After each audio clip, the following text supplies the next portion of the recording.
Hill, was shot dead Wednesday evening. Police report McBean and Shamaki McIntosh were liming on William Street when masked gunmen in a white Nissan Tida opened fire. McBean died at the scene while McIntosh, who was wounded, drove himself to Port of Spain General Hospital for treatment. In an unprecedented legal development, 2 attorneys faced disciplinary action after Justice Westman James discovered they submitted fake legal cases to the High Court, allegedly generated by artificial intelligence. The incident emerged during a 2023 breach of contract lawsuit involving Next Gen Pathology Services Limited. Justice James found the cited cases could not be verified and contained telltale signs of AI fabrication, including improper formatting and referencing individual parties instead of trade unions in supposed industrial court matters. The attorneys claimed they retrieved the cases from an online source that's no longer accessible, but Justice James deemed this explanation wholly unsatisfactory. The matter has been referred to the Law Association's disciplinary committee, potentially marking Trinidad and Tobago's first legal case involving AI misuse in court. You're listening to news on New Era TT Radio. In regional news, 3 members of a religious group in Jamaica will face court on June 16th following the abduction of a 13-year-old girl from Clarendon last month. 60-year-old Byron Hunter, Donna Mae Taylor, and Rushia Hunter remain in custody after Wednesday's court appearance. Police revealed the teen was taken without her mother's consent and discovered days later at a house in Ewerton, St. Catherine. Investigators uncovered a disturbing religious motive. The girl was allegedly taken for a special event based on a prophecy involving 3 days of darkness.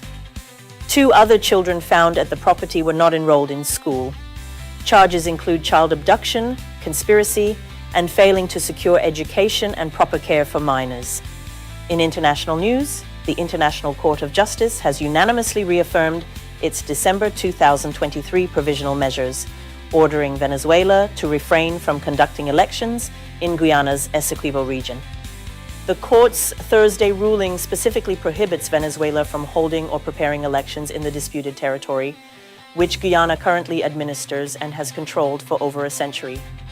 Venezuela had announced plans to hold elections in Essequibo on May 25th, recently issuing candidate notices. Guyana maintains the territory is an integral part of its sovereign nation and views Venezuela's election plans as a direct violation of international law. Guyanese President Dr. Irfan Ali welcomed the ICJ's decision in a Facebook post, reinforcing his country's position on the territorial dispute.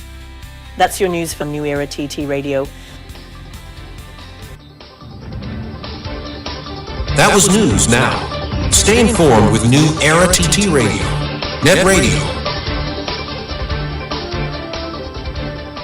Your mid-morning just got better. Join Sir Charles for the mid-morning mix and mingle, where good music, real talk, health, and family matters come together, and your voice is heard. Whether you're at work, on the go, or just taking a break, this is the perfect mix to keep you engaged, informed, and entertained. The mid-morning mix and mingle, weekdays, 9 a.m. to 12 noon on New Era TT Radio, Net Radio.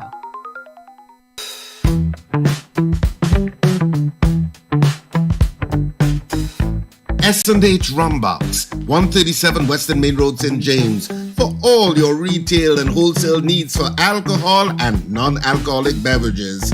Call us at 686-0599 or visit us at 137 Western Main Road, St. James. S&H Rumbox, drinking out of the box. People often think about wellness in terms of physical health, nutrition, exercise, weight management, etc. But it is much more. Wellness is a holistic integration of physical, social, emotional, spiritual, intellectual, financial, occupational, and environmental state. Join our host, Terry-Ann George, a health coach, author, mediator, and CEO of the Institute of Health and Fitness, as she discusses 8 elements with several professionals within the various dimensions of wellness. So let's kick burnout to the curb for good.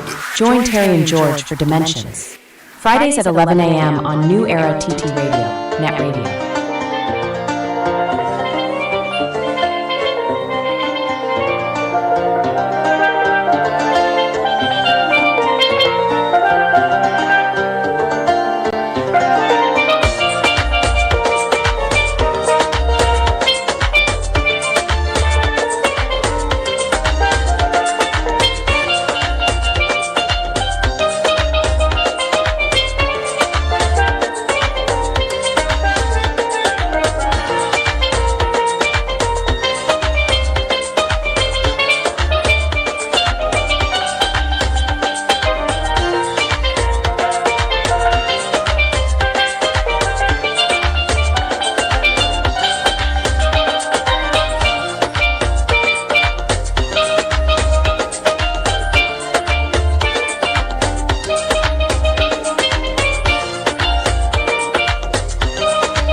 All right, and of course, you are listening to New Era TT Radio as we are bringing you coverage of the swearing-in ceremony of the new Prime Minister of Trinidad and Tobago, Mrs. Kamala Persad-Bissessar, and of course, the Attorney General, Mr. John Jeremy. Of course, this is where we are going to segue into our drive time program with our journalist Tony Fraser and his guest who is with him this afternoon. Tony, how are you? Why, I'm great, man. How are you going? Actually, I am pretty well, you know. I am good to go. All right. Sweet, sweet TNT. Oh, how I love up my country. Yes? Yes. Good music there, man. Yes, yes. And as you rightly indicated, we are going in to have some discussion. And I see one of our guests in the waiting there to be linked into the program, and another guest who is there, but he isn't showing us his face just yet, but I know he's there. Our guest this afternoon, Vasant Bharat, former government minister, former parliamentarian, and so on and so on. Welcome to the program, sir. Your microphone is muted. His microphone is muted. His camera is off, so I don't know if he probably stepped away for a moment. All right. But I see Clyde went ahead there. Clyde, good afternoon to you. Hi, Tony. Good afternoon. And thanks for having me. And thanks for coming, because we're in a little bit of a dilemma. We've been trying to get the Honorable Ferdy Ferreira to come, but doesn't seem to be his phone working, or he's not taking calls, or whatever the reason is. I can't tell you. But I see Vasant Bharat is there now. Welcome to the program, sir. Thank you, Tony. Good afternoon to Clyde and to, of course, all of your listeners and viewers. I'm happy to be on. Hi, Vasant. So I guess we all heard, well, first of all, saw the swearing-in ceremony of Prime Minister Kamala Persad-Bissessar. This is her second term of office.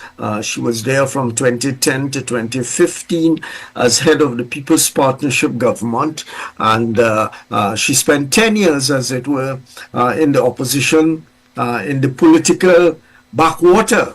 Opposition politicians spend a lot of time in opposition, screaming and shouting and getting very little done because of the whole constitutional arrangements that we talk about all the time. But that's not the source of discussion this afternoon. It was good to see the Prime Minister taking the oath of office from Her Excellency Christine Kangaloo. And then we had the Attorney General, as is required, and we say this all the time in the media and elsewhere, is that a government has to be formed with a Prime Minister and an Attorney General. There can be other ministers thereafter, but once you have the Prime Minister and the Attorney General in place, as the saying goes, you're good to go. So John Jeremy, who was a former Attorney General in the PNM government, what the period is slips my mind now, and then he went as ambassador to London, and he returned, and a few weeks ago on the hustings, he appeared suddenly on the UNC platform. Of course, he was an Attorney General in a PNM government, and so it was a little bit surprising. Well, I shouldn't say surprising. Every election, these kinds of, different persons turn up on different platforms from where they originally were. He came up this afternoon as the Attorney General into the future. Any surprises there, gentlemen? Clyde? I'm not too sure it's a surprise, because by the time we got around to the final rallies and I heard Mr. Jeremy's speech, I asked myself, is this an application? And it seems that it was. But, interestingly, when Mr. Jeremy was the Attorney General, that was the time with the Sat Sharma issue. And I happened to be in the Law Association already at that time. And we had a meeting at which a motion of no confidence was brought against him as Attorney General at the Law Association meeting by the wife of Ramesh Lawrence Maharaj, who was around that time a UNC member. And I remember asking if the Attorney General was invited to the meeting and if the motion was sent to him. And the answers were in the negative. And I had to ask the meeting, if we are attorneys, how do we deal with things like this in this manner that is unfair? And when similar situation came up recently with respect to Mr. Amor, I had spoken about what happened then, and suddenly I was contacted by Mr. Jeremy for the first time in my life, and he said, well, I see you still have a level head because you still upholding your principles. I said, well, I try to do that. And well, we've had very brief words now and again since then. So I know that part of his tenure as Attorney General was that he took up the issues of the Piarco Airport matter in terms of the questions of the corruption issues and so on. So that it is interesting to see him as the Attorney General in this government. All right. Let me ask Vasant Bharat if it was surprising to you, and how do you perceive the appointment of John Jeremy, former PNM Attorney General, former member of the party, honorary consul to the London, etc., etc. How do you perceive of that appointment by Prime Minister Kamla Prasad-Bissessar? Well, clearly, Mrs. Bissessar, as Prime Minister, would now have a wide range of choices, more so than when she was in opposition, as is the case in every government. Once you form the government, you have access to a wider range of opportunities and a wider range of choices to choose from. I think Mrs. Bissessar and Attorney General, now John Jeremy, I think there's a relationship that goes back a long way to Hugh Wooding and so on. So there is a long-standing relationship. I did have a conversation with John several weeks ago, and I got an inkling that this might be on the card. So I'm not overly surprised, but I think a lot of UNC supporters may be very surprised. But I think from Mrs. Bissessar's perspective, she's clearly looking at finding a way to ensure that the polarization that has taken place very starkly, I think, in the last 10 years. I mean, it's always been there, but I think in the last 10 years, there was an exacerbation of it. I think maybe this is her way of trying to bridge that gap somewhat, and not just in terms of race, but in terms of our politics. And so therefore, she's probably looking at John Jeremy and possibly others to form the cabinet that will go a long way to healing. Because I think, Tony, there is a lot of scarring that's taken place over the last 10 years in the population. And some of it is deep-seated, some of it may be superficial. But I think as a country going forward, before we can look at doing the big things, we need to start to heal a lot of those scars, a lot of those wounds. And this may be just the start of it. Yeah.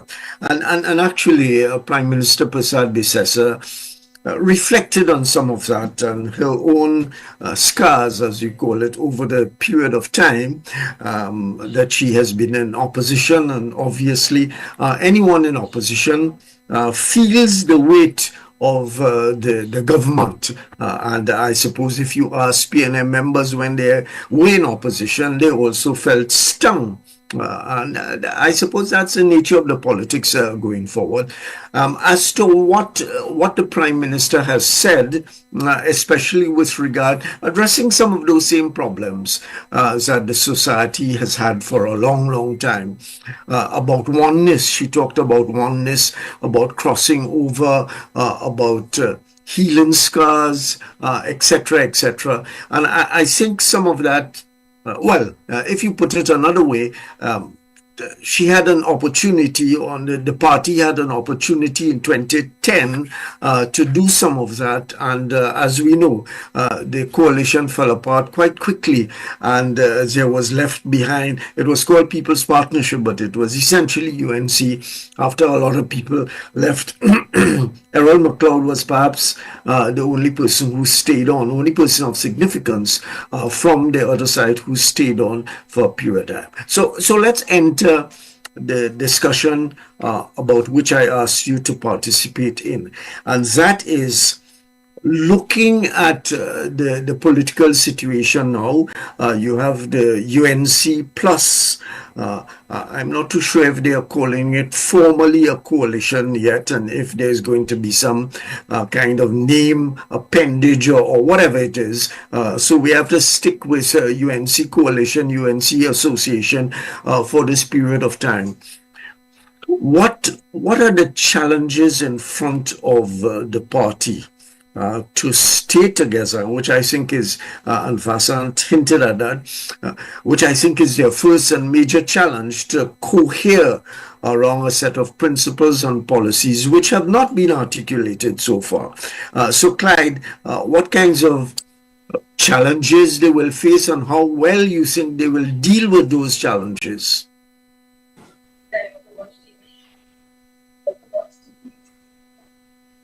Challenge is always for any government to be able to maintain its cohesion while in office, because quite apart from implementing promises that were made, and since the NAR, it has become a habit that governments adopt their manifestos as official government policy.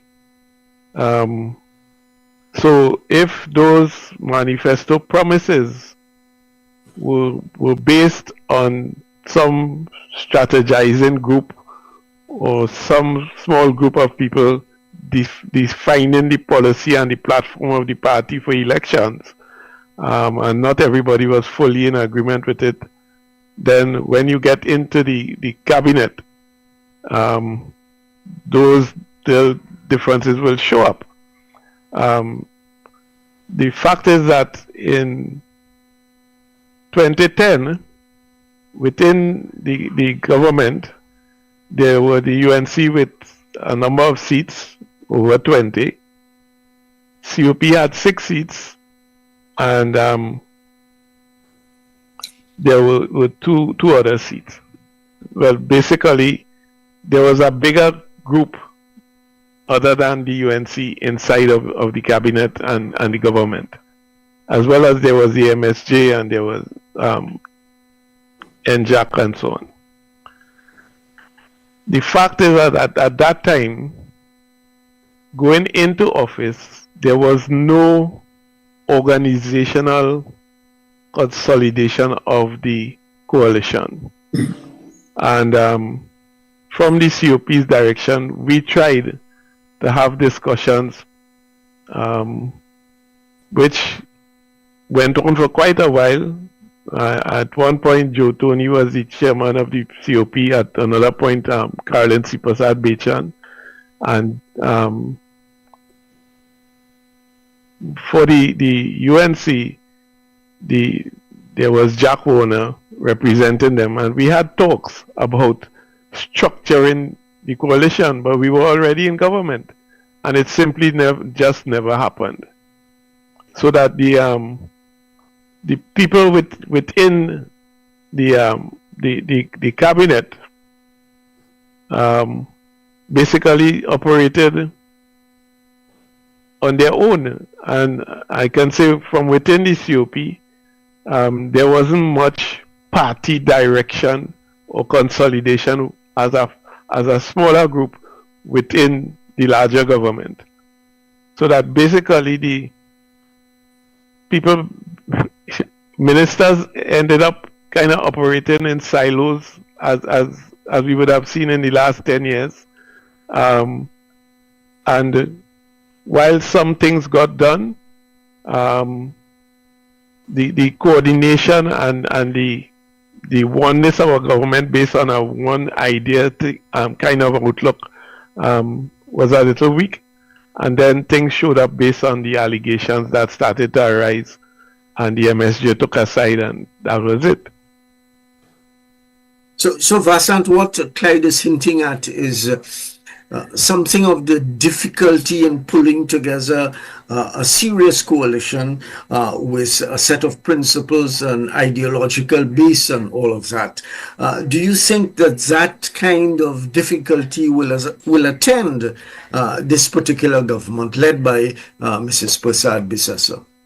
I think the one difference between the major difference between what exists today and what did in 2010 was that the COP was a significant political force based on numbers of people who supported it.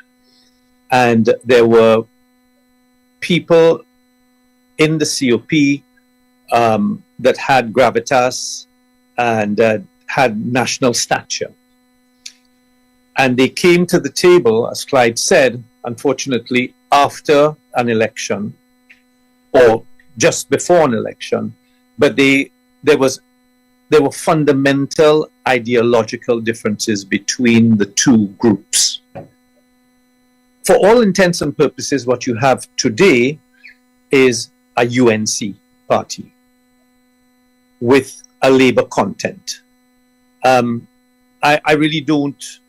I wouldn't really put the smaller parties like PEP and Love Movement and so on in the same category as I would do with as I would a COP of 2010. And so therefore the demands from within are going to be far less now from those smaller parties because they don't have leverage as the COP did in 2010. So from that perspective, I don't see any political wranglings internally. The only way I would see any issues arising would be if the labor movement, to whom much has been promised, are either impatient or are not able to get within a certain time frame what they believe is their due based on the effort that they have put in. So I think it's a different situation. I think it's far more workable today than it would have been, than it was in 2010, simply because of the strength that the UNC holds within this so-called coalition of interests. Most people will essentially fall in line and do as they are told to hold the government together, because in a lot of instances, many of them don't have options. Yeah. The issue, as I say, is the issue is would the labor movement become impatient if they're not able to get what they want immediately? And then the other thing, it's always easy to be a cohesive group if things are going well on the outside. So externally, if things are going well, it's easy to be cohesive, or it's much easier to be cohesive. If it is that the government is not able to maintain the kind of promises that, or deliver, let me say, the kinds of promises that have been on the platform, that have been espoused on the platform, that makes it more difficult because the pressures now start to act from outside on the inside, and of course things then start to unravel. But I feel with the right personnel, Tony, a lot of what has been promised can be achieved. What of contentions. I've never been in a political party or in a political huddle but I can just assume what goes on inside there, and what goes on inside there comes out in the end for everybody to see. I'm thinking about, political concern as you talk about a major group being the UNC, and bits and more than bits and pieces, things are being handed out, starting with the Attorney General, from not within the party, but from outside of the party. That I am sure, given human nature and given what comes out and has come out, there will be jealousies and concerns and rumbling and so on. Do you see that happening, Vasant? Not initially. If things go well, I mean, everybody is. There are a lot of newcomers to this government as well. Remember, a lot of new parliamentarians. I also expect that there will be a lot of the major ministries will be run by people coming in from the outside of the, not necessarily outside of the party, but from the outside of the elected member, senators and so on. Yeah. So and many of them are professionals. So I don't see any great levels of anxiety or envy taking place initially, because everybody's happy to be in government. Let's be honest. As they say, the worst day in government is better than the best day in opposition. Mm-hmm. So everybody's happy to be in government. So I think everyone's going to settle down. There's going to be a settling period there will be a lot of new ministers. It will take them some time to settle in. So I think once the Prime Minister gets the mix right in terms of experience and inexperience, the mix between those who are not elected and those who have been elected, and most importantly, I think she must be cognizant of the promises that she's made and the level of capability and competence that's required to deliver those promises. And our reality in Trinidad and Tobago is, whether we like it or not, and whether we choose to admit it or not, the population is not going to be as tolerant of a UNC government as they may be of a PNM government. And so therefore, that is something that she has to also bear in mind and take into account. So we are talking this afternoon with Clyde Weatherhead and Vasant Bharat, and we are talking initially about the swearing-in ceremony of the Prime Minister, and of course all that is circulating around that. We had John Jeremy, a former PNM Attorney General, being sworn in as the Attorney General as required by the Constitution. You have to have the Prime Minister and the Attorney General to begin to operate like a government. And as I said, we have Vasant Bharat and Clyde Weatherhead here talking with us. The question now, Clyde, about do you feel, well, let me start from where Vasant left off. Do you feel that there will be assimilation and coming together and working towards something that is of the national good rather than of a group nature, the UNC or the labor movement, etc., those elements of it? And notwithstanding the fact, Vasant, that you have those one-person parties and so on, I think those fellows will still have expectations. They may feel they have contributed something, I don't know what, but they have contributed something to this government. And if they are left out in the sun, that might cause a little bit of trouble. Clyde, do you see the coherent taking place smoothly and easily over a period of time? Well, Tony, today is May Day, right? Today is International Working Class Day, and the trade unions, I know it was scheduled to have a celebration in San Fernando this morning. I'm not sure how it went because I haven't seen any reports. But the participation in this campaign and government has basically been a decision of leaders of trade unions. And there are some worrying issues around that. For example, last week or week before, a group of 8 trade unions issued a statement basically saying, we are not of the view that we should be in the government.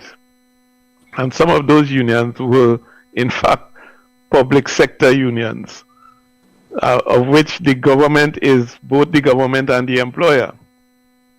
And they basically said the history of the trade union movement in Trinidad and Tobago is the history of being independent of the political parties, so that whoever is the government, we will have to deal with them, and we need to be able to deal with them at arm's length in that sense.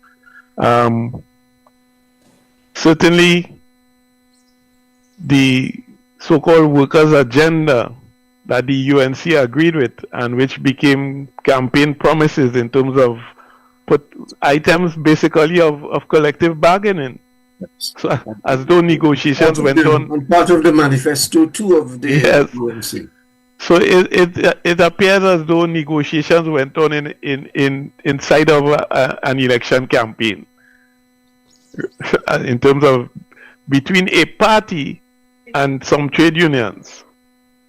The fact is that same thing went on in 2015, that there was a workers' agenda and there was an agreement with the PNM. But when the PNM got in office, that agenda disappeared. And the last 10 years was quite the opposite.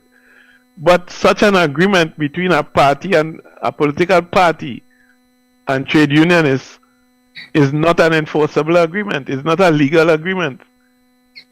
So the party doesn't have a legal standing in the society. They don't have a corporate form. Yeah, but Clyde, listening to the Prime Minister and her statements with regard to cooperation and working together and so on, is it that she has learned from the experience of 2010 to 2015, and she and the UNC may be more amenable to cooperating and coming together and meeting the needs of all the elements of the government? Well, I would hope so, for the sake of Trinidad and Tobago. The difficulty is that the members of the unions who are now expecting certain things, more so than those 2 persons who are in the parliament, the members are expecting things. So if those things don't materialize, there will be pressure on the trade union leaders from their members to have what they were promised. The difficulty is this. As Vasan said, this coalition, if we could call it that, is more strongly UNC than in 2010. And those 2 gentlemen from the Southwestern Peninsula, those 2 representatives are going to be under the whip of the UNC in the parliament. So they will be faced with the dilemma that the so-called dissidents had in the last parliament, and whether they can exercise a conscience vote or not, they would face the dilemma of, do I follow the party line, which is the line of the government, basically the UNC line, or do I follow the line that I think the trade union movement wants? Because there is no cohesive trade union decision about those 2 gentlemen being candidates in the first place and now being parliamentarians. Let me ask Vasan Bharat, who probably knows Prime Minister Kamla Prasad Bisesa better than either Clyde or myself. Well, I cannot speak for Clyde, but sure. not well, he would know her better than me. Yeah. Vasan, do you, to my question to Clyde, of her being more mature, more understanding, realizing, and I'm sure that she has some notion of that, and I'm not forcing anything on her. She has said it. She's coming towards the end of her political career, and she has talked about her health challenges. Again, those things have come from her, not from me.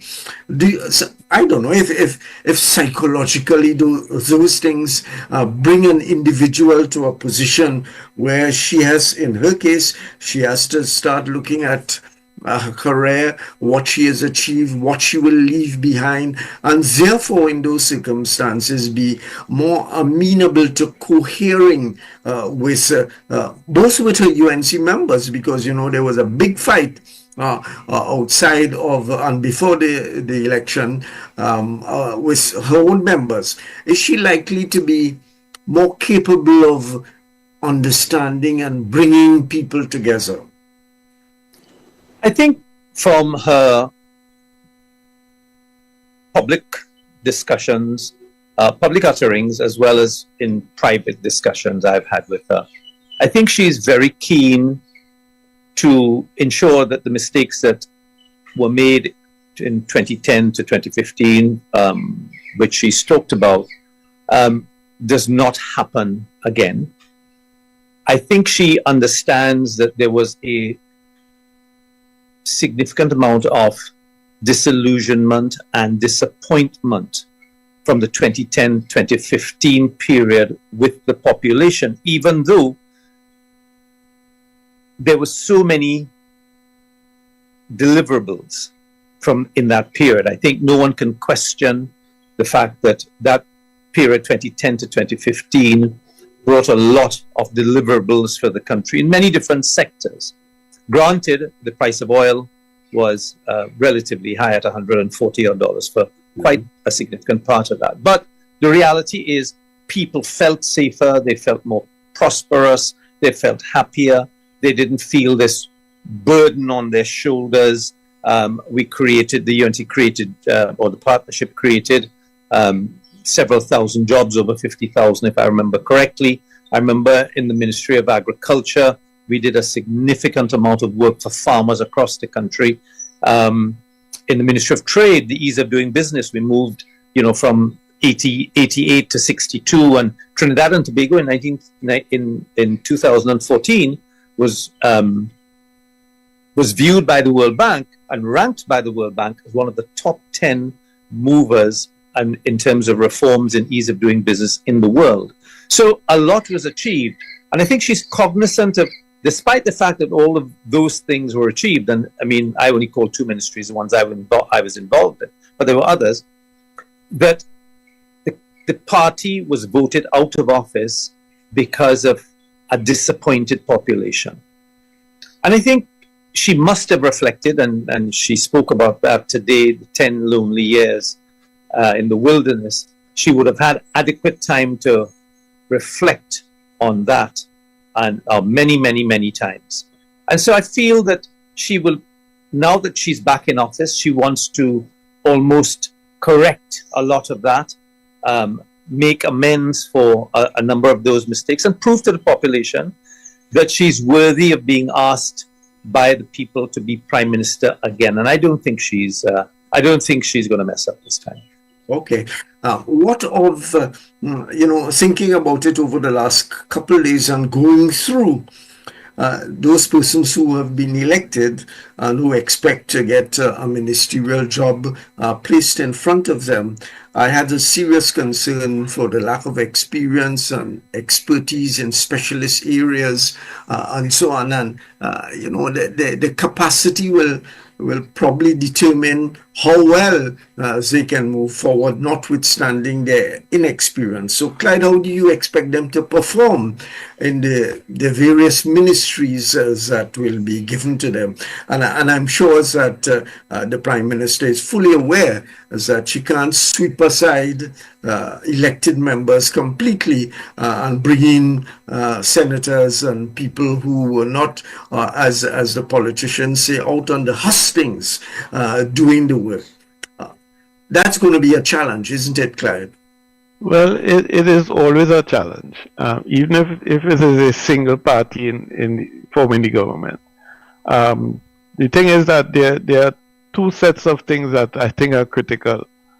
One is that the cabinet itself must have a collective understanding of where they're going, and that has to translate into the specifics of the different ministries. And then the ministries need to not operate in the silos that our system puts them in.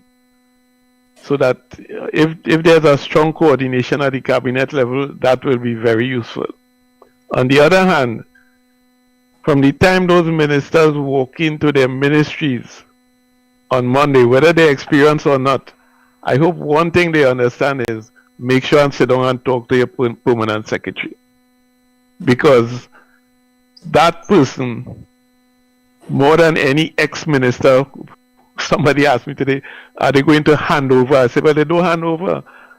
Basically, the PSs who run the ministries, they know what was happening. They know what is the state of the ministry, what is the state of the programs it is carrying out. And they basically do the handing over, if we could put it that way. So the ministers, not only at the start, but from the start, they need to establish a relationship with the permanent secretary in their ministry or the permanent secretaries in order to have some kind of success as a minister. There's the question of collective responsibility and individual responsibility of ministers, but the position of permanent secretary, the Constitution and the Civil Service Act basically says they are not to manage a ministry, but they are to supervise. So their role needs some fixing as well, but they are the people who are there when ministers come and go, and the minister must understand that they are accounting officers and they have to have a proper relationship with them to be able to get things done. Let's talk a little bit about the economy. And I'm not talking about the promises that politicians make on the campaign trail. You'll get this, you will get that, you get 10%. We starting at 10%. And I'm not talking about those spin-off from the economy. I'm talking about what has been the historic problem. And sometimes I get tired of hearing myself saying it and tired of writing it and other people talking about, but the diversification of the economy from the total dependence on energy matters. And when I say that, I make the point that I am not advocating or saying in any way that we should leave the resources in the ground and don't utilize them. In fact, we have to utilize them quickly because the world is going in a different kind of way now, and we can't leave those things in the ground. So I'm not saying that we can't and we shouldn't and we wouldn't. Any government comes into power and ignores the energy resources would be foolish to do anything like that. I have not heard anything from the platform, indeed of both parties, the two major parties, about understanding and tackling this problem of diversification and transformation of the economy in a serious kind of way. Does the UNC, what you know about this UNC and the cabinet and the prime minister and so on, we don't know who the ministers will be. I expect they will bring in some economists and people have business sense and so on. But so they have the capacity to tackle this business of transformation in a serious way. Vasant. Well, again, it comes down to the personnel who would be involved, Tony.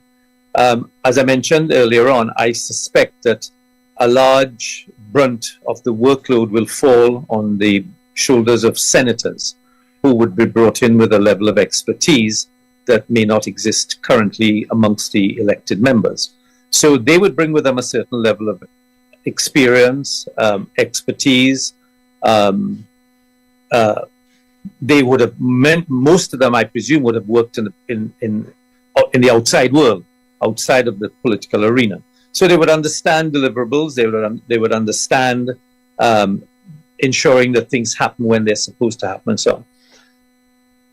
I think I just wanted to go back to something Clyde said about the permanent secretaries, who, of course, are the people that continue the work from minister to minister or from government to government.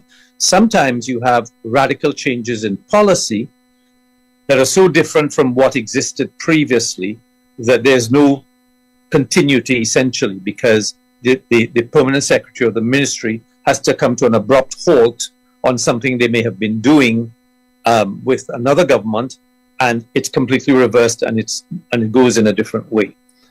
But I suspect that we have a golden opportunity. Every time a government changes, we have a golden opportunity in the country to very quickly, not any long leading or long running period of time to change things. We have a golden opportunity here to quickly relook at the things that we've developed as governments in the past, not just UNC or PNM, but in the past, over the last 20 years or so.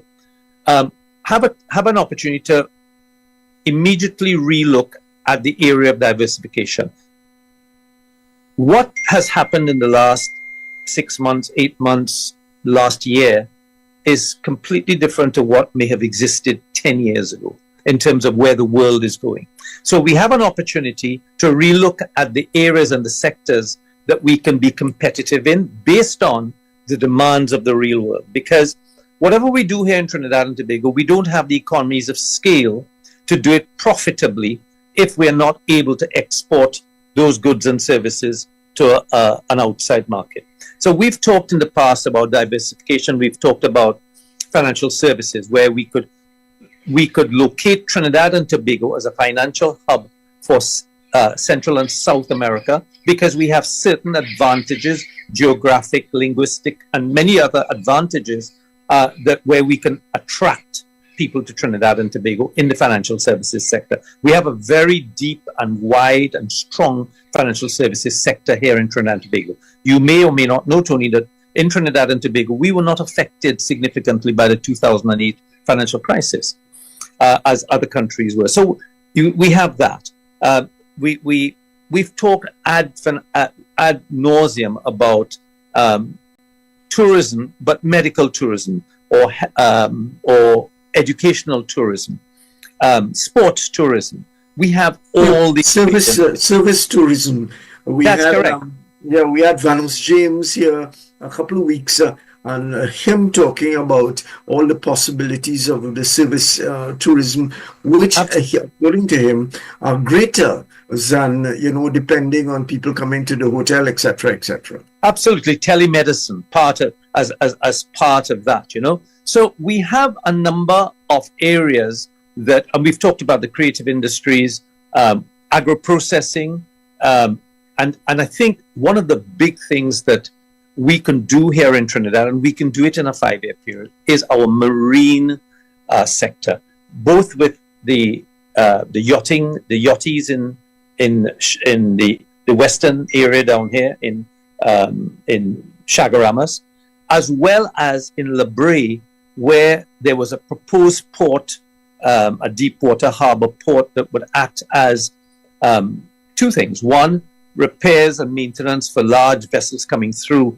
the Panama Canal, and secondly, as a transshipment point for smaller vessels coming in, where they transship almost like Singapore, and then onto other destinations. So we have the models. We just need to relook and see whether the technology has changed so significantly with AI and so on that we can actually tweak it, make it better. Do we need to drop certain things? Do we need to concentrate on other things? What are the areas that the world wants and demands that we can be competitive in? And we need to do that quickly. We don't need to do 3-year studies, and by the time we finish the study, an election is ready on our doorsteps and so on. I think that if we have the level of expertise brought in by the Prime Minister, those things can happen very, very quickly. No, I am concerned about that, because my mind goes back to Prime Minister Rowley in his last government, or was it the first government? I think it was the second government, appointing the EDAB, headed by Terence Farrell and filled with economists and planners and thinkers and so on. And if you read Terence Farrell's account of it, he said that they supplied the government with a series of proposals after 2 years, which should have been implemented. Nothing was done. And this was a government, and this came from a government that sought out these people and put them in a committee to work out these matters, and yet they ignored them. And then they had the roadmap, which also went by the roadside, and nothing was done about it. So that knowing the requirement for all these transformational things and doing something about it, there was one very different. There was one stumbling block in both those areas, both the Roadmap Committee and the Economic Development, and that was a gentleman called Mr. Colm Ilmbert. That was the one stumbling block that the government had throughout. I was part of the Roadmap Committee, and you're right. If the government had implemented even 1/4 of the recommendations, Trinidad and Tobago would be in a far better place today. But I've said this. I said this to Prime Minister Rowley. I've said it to other ministers of government and in the PNM government. The stumbling block was a gentleman called Mr. Colm Ilmbert. There was another committee, and I spoke to the chairman some time ago, the committee that looked at Laventille. Yes. And that committee was established after a series of murders in the area. And, at one point in time, I thought that the recommendations and plans were being held for an approach to an election. And therefore, you could do so and so and so and so on. And nothing has happened out of it. But that's an amazing thing. Clyde, what ahead? Do we have the capacity? And I say we because any government in power, whether you support the government or not, it's still we. Do we have the capacity and the political will to engage in these things, which are not new? Arthur Lewis had been talking about it, 60, 70 years ago. There's nothing new with regard to the requirement for diversifying the economy of Trinidad and Tobago, and indeed the Caribbean. Do we stand a chance of those things being taken very seriously in this term of office? Well, I think, as Vassant said just now, he identified one person as a stumbling block. I will identify not a person, but an attitude. You see, our political system, as it has been established and it continues, places in the hands of the cabinet or even individuals within the cabinet a certain amount of power to accept or reject things that people say. So the way we have structured our governance doesn't make it easy for the elected people who are in the cabinet to take the advice or take suggestions from the population, whether those suggestions come through NGOs or through structured things like the various committees that we just spoke about and so on. Look at the last example.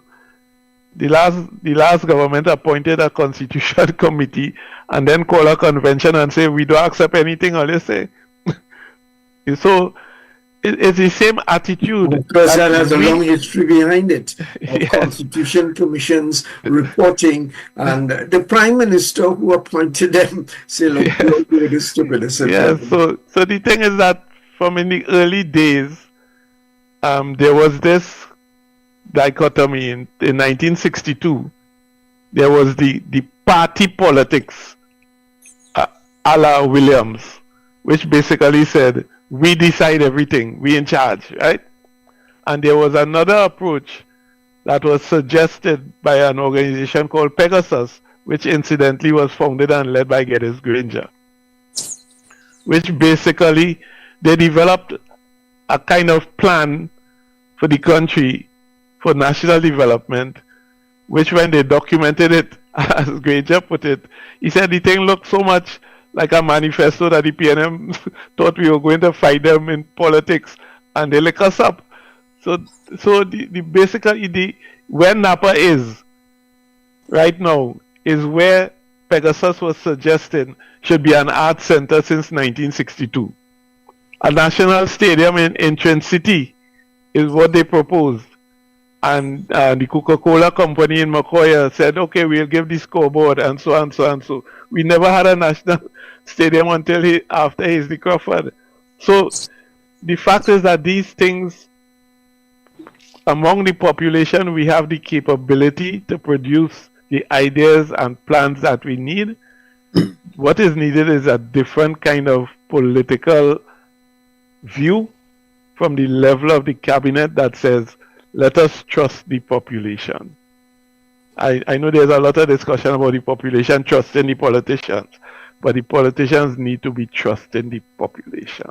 Well, and taking them into their confidence. I have a personal view, which this is not my forum to articulate it, but I think the political parties, we can't, as they exist, I'm talking about most the major parties, and I looked at the EBC report. There were 20 political parties that contested this year. I think there were 2 or 3 individuals, so 17 political. Total madness, but that's another story. And the capacity of the major ones to do anything significant, I mean, that demonstration has been before the country for a long, long time. But as I say, I don't want to go off on any little personal hobby horse of mine. I'm writing about it, incidentally, so read it in my column on Sunday.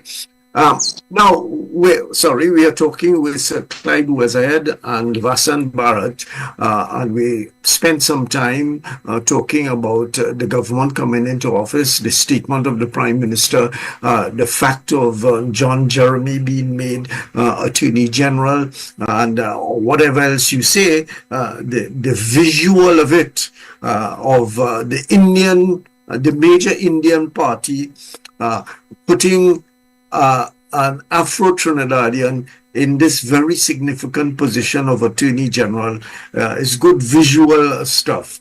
And notwithstanding the fact that the 2 parties remain seriously on one side or the other of the fence, and some of that has been reflected in the response to young Stuart Young and by some people who voted for him, and we're going to get into that. But just to indicate that we are talking about the possibilities, we have talked quite extensively about the UNC and the government that is in power and will go into power fully by next week, I presume. And now we reflect on the People's National Movement. Tony, before you go there, sorry, between Monday and today, and I thought perhaps today they may have come and sworn in the whole cabinet. But in discussions with people, certain questions were asked. Who you think would be the AG? And there was a whole sort of speculation in the press about lists of people in different positions and so on and so on. But cabinet. Yes, significantly, none of those speculations spoke about a Minister of Planning nor a Minister of Public Administration. But everybody talking about we need to improve the capabilities of the public service and so on and so on. But nobody's asking who we think going to run that. People talking about diversification and economic, we have to get over the economic problems, but nobody's talking about who is the Minister of Planning and Development. So I know we have kind of a weird sense of where we place an emphasis in this society. But I just insert into that. I remember Winston Dukaran saying after the NAR period that he spent 5 years as a Minister of Planning, pushing pieces of paper around and nothing happens on.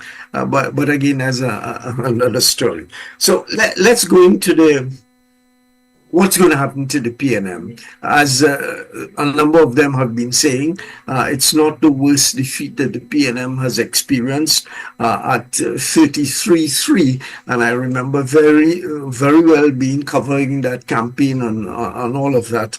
And I thought to myself, well, this is really the end of the People's National Movement, at least silencing them for 20-25 years. But of course, the other side erupted and they were back in power in 5 years.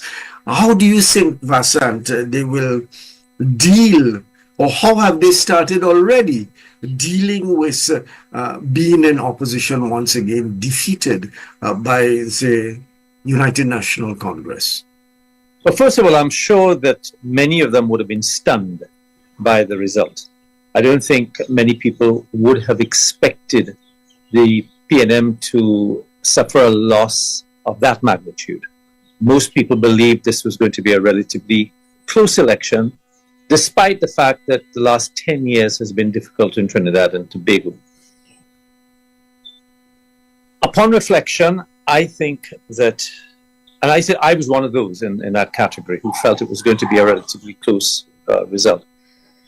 Upon reflection, though, and when I think back at a number of conversations I had with ordinary people who traditionally had voted PNM, who had said, I'm not going to vote, or boy, fed up with this, and they actually hardened that position. And I think to a large extent, whether we would like to accept this or not, I think it came down to the manner in which Stuart Young was appointed. I think that stuck in a lot of people's craws. I'm talking about people who traditionally support the base of the PNM. I think it just stuck in their craw, and they didn't vote for the UNC, of course, but it stuck in their craw so much that it was a protest non-vote, that they were just not prepared to go out and vote for that. Before you go on, Vasan, do you think the fact of Stuart Young being who he is, and we mustn't pretend, and I'm not saying that any of us is pretending, is that this country and the two major political parties have been built along ethnic, tribal lines. Correct. Yeah. As Lloyd Besser used to say. And, somebody coming from outside into the arena and being given this position. I remember too, when the thing broke down between Basdeo Pandey and Ramesh Maharaj and that group of people, Carlos John was being inserted into, or attempted to be inserted into, a position, and groups in the party say, no, that can't happen here. Do you think there was some of that with Stuart Young? I think there was more than some. I think that was a major part of it, but I think it may have been a little bit more palatable had he gone through the rigors of an internal election. I'm not suggesting for a moment, even if he had won, that things would have been overturned and the entire base would have come out. There would have been still people who would have been disgruntled. But I don't think the loss of support of 100,000 would have been the case. I think they may still have lost, but I don't think it would have been that amount. But I do agree that the fact that it was a person of non-African descent didn't sit well with the base of the party. That's our reality. The fact is now, I think they've moved very speedily. Sorry, before you go on, just I looked at the EBC figures today, just to give our listeners some appreciation of the number. It's close to 150. In fact, I think from memory, it's 154,000 votes lost from the first time. That's 2015. That's correct. That's correct. Time. Quite correct. Quite correct. And just about 102,000 from 2020. So it's a significant number of votes that you've dropped. But I think they have now, they've clearly and very quickly understood the problem. And so they've moved swiftly to try to correct it through their General Council meeting yesterday, the election now of Penelope Beckles as the leader of the opposition, and they will regroup. I mean, I was in government in 2010, and after Dr. Rowley took over the PNM in 2010, they regrouped very quickly, and they came at the throats of the UNC almost every Monday morning. They were prosecuting a different issue and prosecuting it well, as an opposition should do. So I think that the PNM is a very resilient organization. They've lost before. They've been in power. They've been in office for many, many decades. They are an institution. Let's be honest. And so, therefore, the internal mechanisms will operate very quickly. I don't think there will be any lazing about, with regard to who will do this, who will do that. They've moved very quickly. They've shown decisive action, and I think they're going to come back strong. And they're not just going to sit back and allow the UNC to carry on. They are going to be at the UNC's throats from Monday morning. Because they have a lot of experienced politicians on their side. Even the number is merely 13, merely compared to the 26 that will be on the other side. My good friend Clyde, how do you think the PNM will fare going forward? Well, the thing is that understanding what happened, there was a reduction in the PNM support between 15 and 20. And that level of dissatisfaction based on the economic issues and so on, it was not enough. I think the UNC overestimated it in 2020 because they felt people were vexed enough with the PNM to vote them out then. But they won't.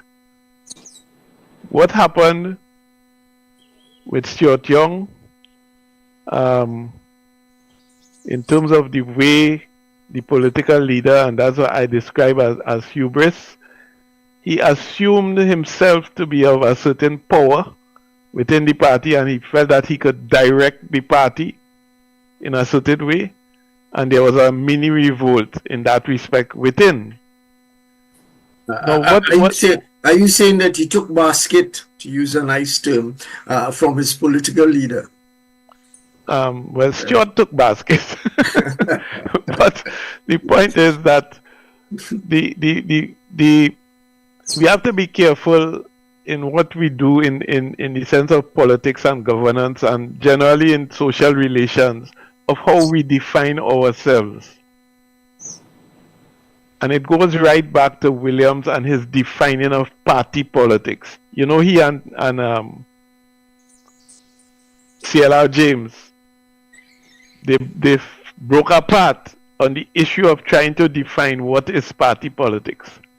And he threw James out of the party after a while. And that is how they operate. The rest too. Yes. So the point is my way or the highway. And Dr. Rowley embodied that kind of thing more and more over the 10 years, to the position that when they lost the THA was again because of the same kind of thing. He literally licked up Kelvin Charles, who was the then chief secretary, and there was an internal we ain't voting for that.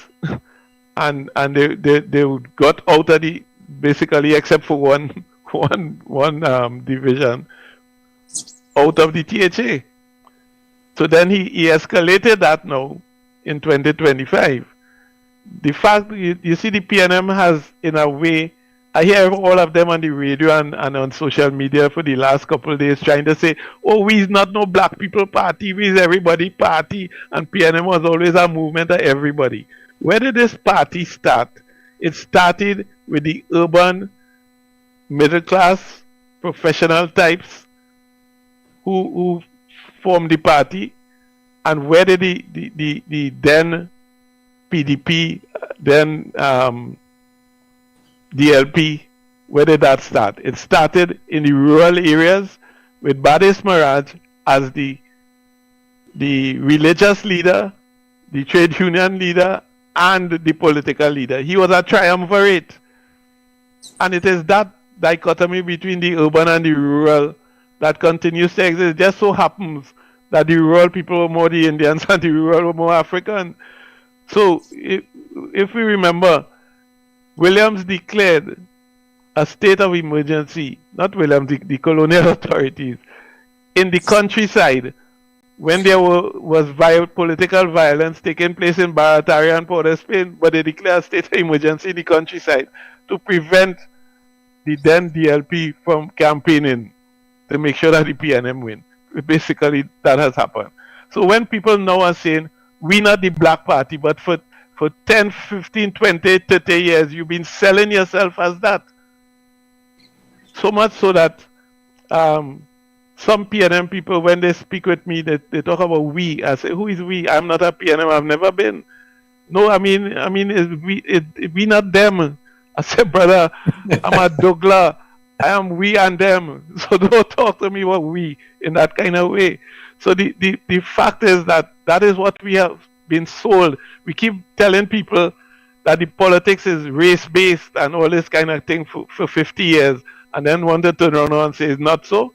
So if there is any reaction in that respect, I think Fudi Ferreira said it, and one of the PNM media spokespersons said he was brutal yesterday.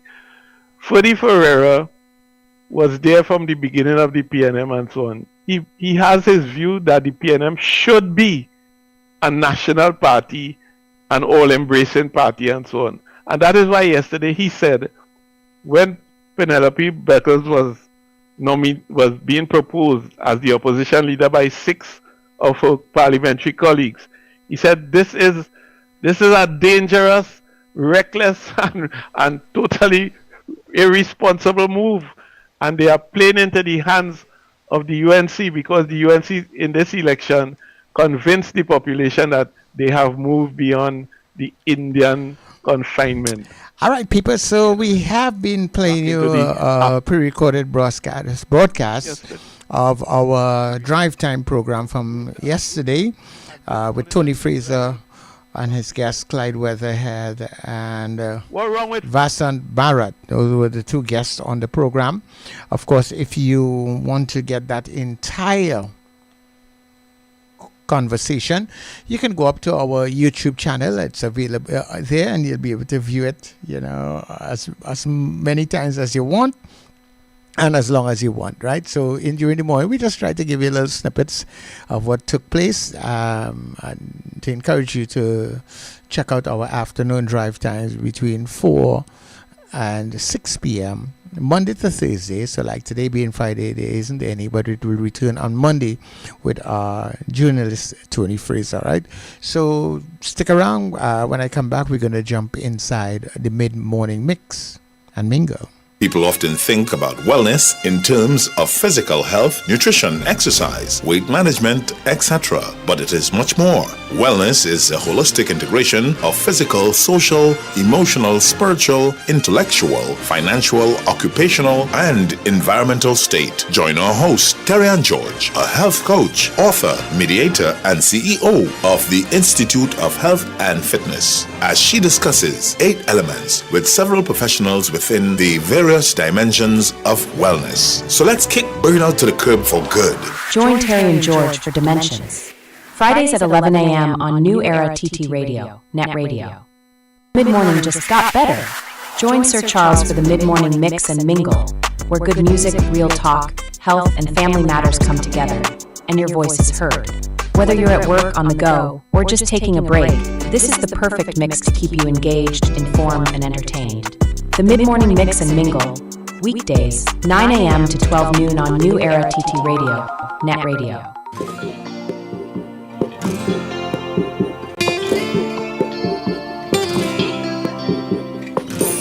Another day above ground, I see.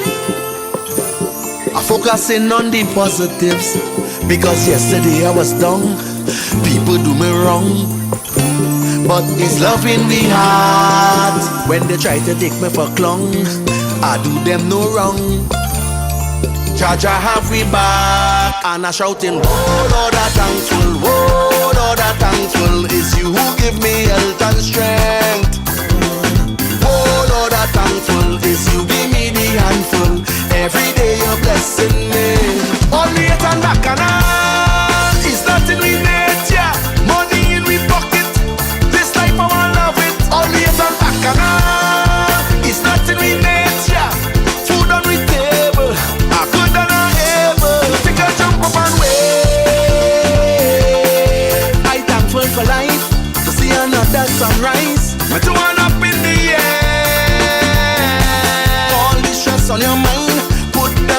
problems aside and give thanks, yeah, for another day.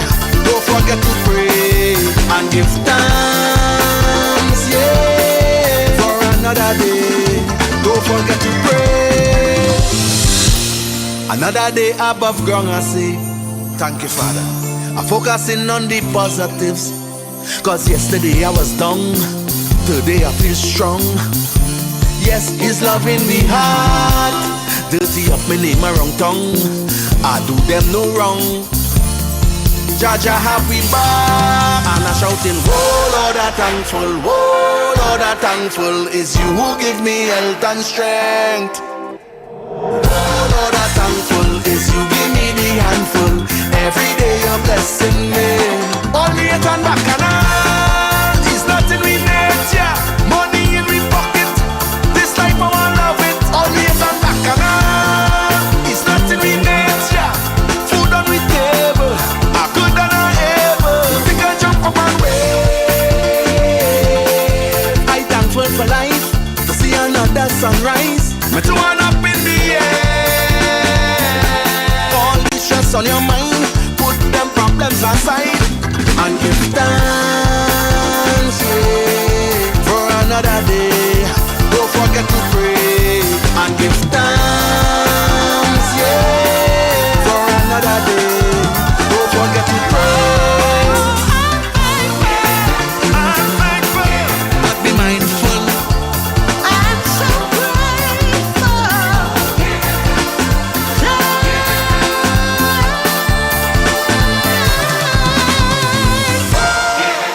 For a new day, for a new day.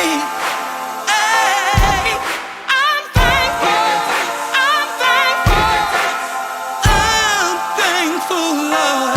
Always be thankful.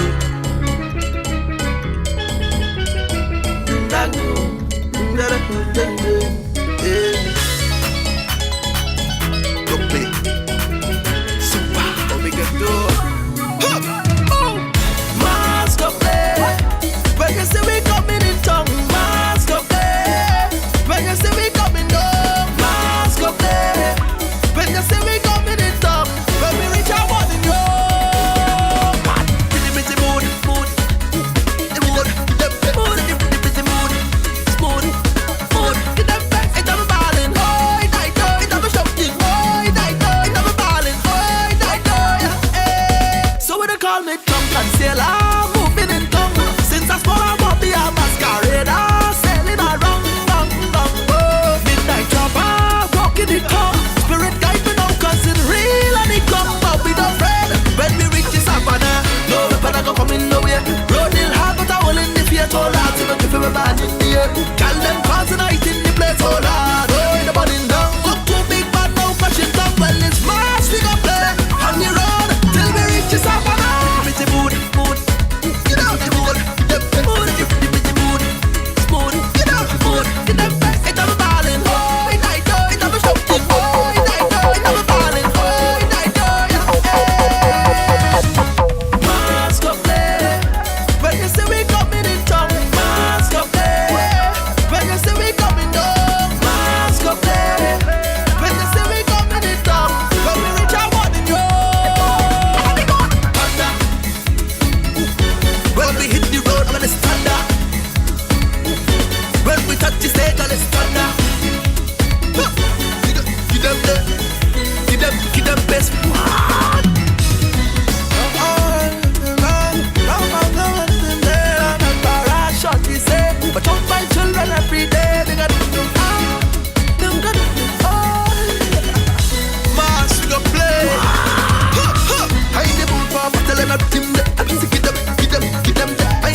Get them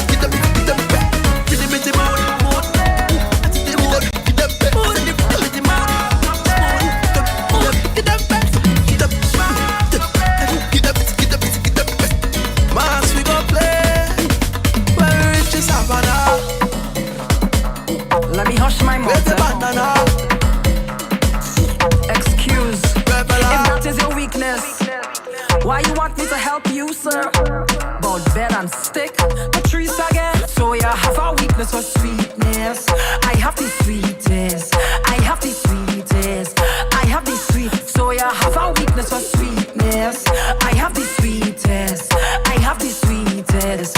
I have the sweet. So you want me bed? You were all my friends. You were all you run right down to the dregs. Country girl sweet like Portugal. He wants to eat right down to the pegs. Well, at least you fit with it. Choose make you lick your fingertip. I want you leave me trembling. Kitty jumping, water hitting it. You have a weakness for sweetness. Begging for the kitty cat. You have a weakness for sweetness. Begging for the. So you have a weakness for sweetness. I have the sweetest. I have the sweetest. I have it sweet.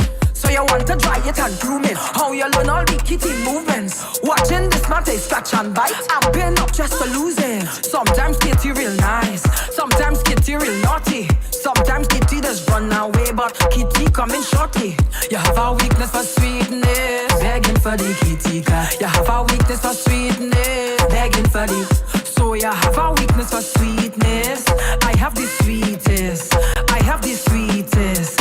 I have it sweet. So you want me bed? You were all my friends. You were all you run right down to the dregs. Country girl sweet like Portugal. He want to eat right down to the pegs. Well, at least you fit with it. Choose make you lick your fingertip. I want you leave me trembling. Kitty jumping, water hitting it. You have a weakness for sweetness. Begging for the kitty cat. You have a weakness for sweetness. Begging for the. So you have a weakness for sweetness. I have the sweetest. I have the sweetest. I have it sweet. You have a weakness for kitty cat. You have a weakness for that. You have a weakness for kitty cat. You have a weakness for that. You have a weakness for kitty cat. You have a weakness for that. You have a weakness for kitty cat. You have a weakness for that.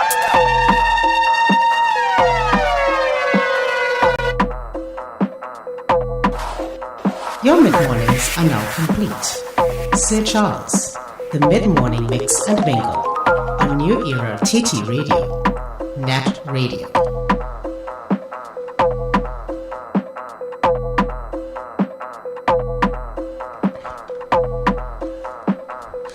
Well, everybody, good morning to you, wherever you may be at this point in time. So glad to be here with you on this Friday morning. Yes, it is a Friday morning as we head straight into the weekend. I have a weakness for sweetness. Oh, notice that says your sweetness is my weakness, or my weakness is your sweetness. I can't remember how it went. But good morning, good morning, good morning TNT, good morning neighbors in the Caribbean, good morning to our friends, our family, you know, our nationals all over the world. Yeah, thank you very much for hooking up, coming across, beaming, streaming, call it whatever you want to. You are here with us, and of course, when I say us, I'm talking about New Era TT Radio. We are so happy to be here with you. Of course, we are the pride and joy of the Caribbean. But we link with everybody all over the globe, and that is so, so nice, you know. People coming in from all over now, and that feels really good. So wherever you may be, once you're connected this morning, a very special, good Friday morning to you guys and ladies. Tune in, locked on. Let's make this day a beautiful day. So let me say much thanks to the Heavenly Father for bringing us together for another day inside of the mid-morning show. And all that we do, dear Father, I ask that it be a blessing on to you. Sir Charles, that is me. Yeah, that's me. And this journey is taking you all the way up until 12 noon. But of course, the first part of the show until 11 o'clock is all about you. Friday is when you get to talk your mind, talk about things that are on your mind, things that, you know, that you feel that are important to you. You get to talk about them here. And we make sure we give you enough time to ventilate your situation, and then we move on, right? So you know how the drill goes, right? So you can start the process, because I always like people to start the process and start it early. So let me give you the number, 281-1315. That's 281-1315.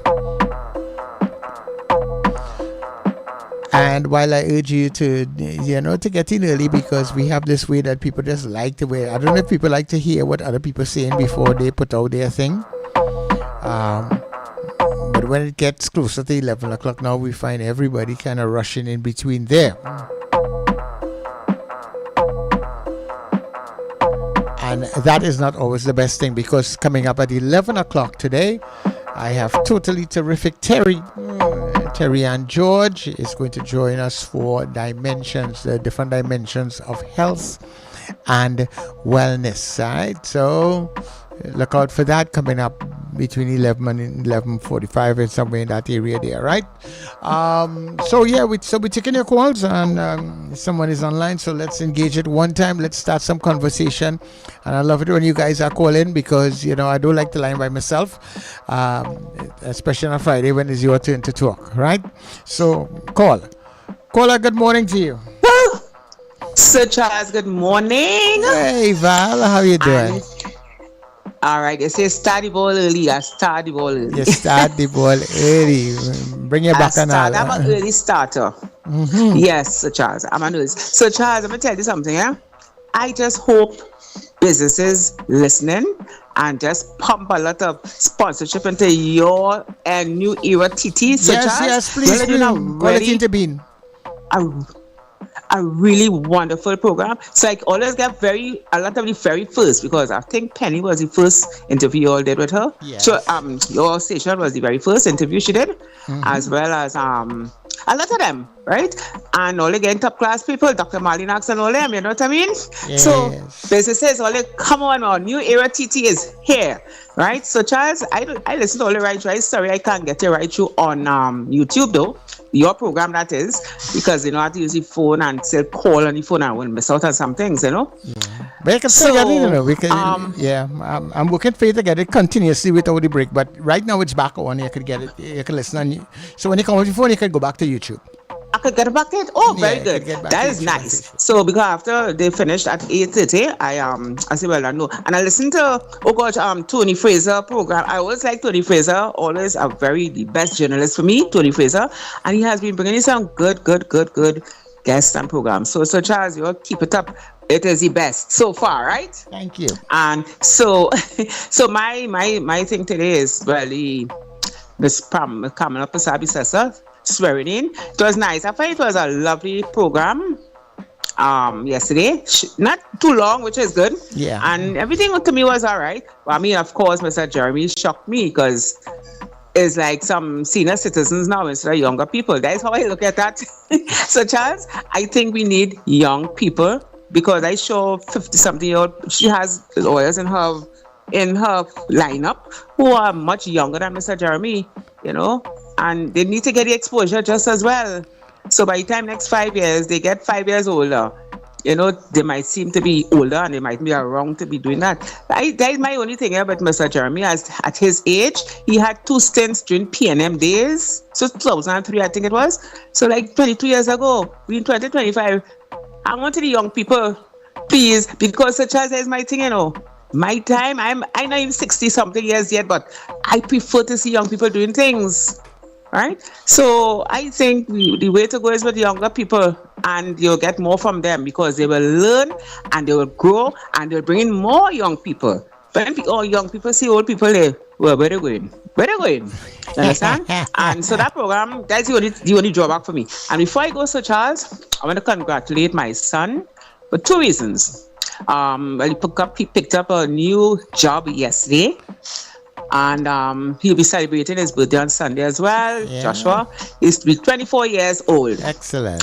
So, a very intelligent young man. Yes, and I'm so proud of him. I know you hear me. Very good. I'm so proud of him, and as well as his sister. We are all so proud of him, and he is really a young man for the future. And I'm not talking politics. Okay. So, Sir Charles, I'm busy here, so I'm glad I get you earlier. I'm going to put on my YouTube and I can listen, so I won't have to run down the phone to miss my calls. Yeah. So you have a wonderful day. Okay. Thank you. No problem. Bye. Well, thank you so much. Yeah.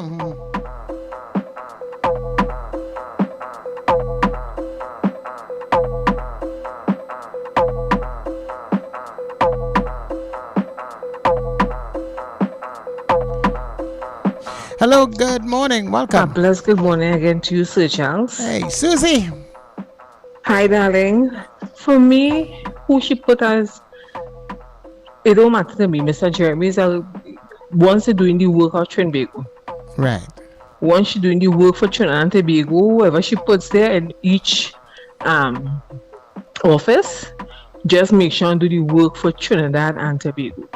And like the last time when she created junior ministers, then she could put younger ones to act as junior minister along with the senior ones, so at least they'll know what to do, they could learn.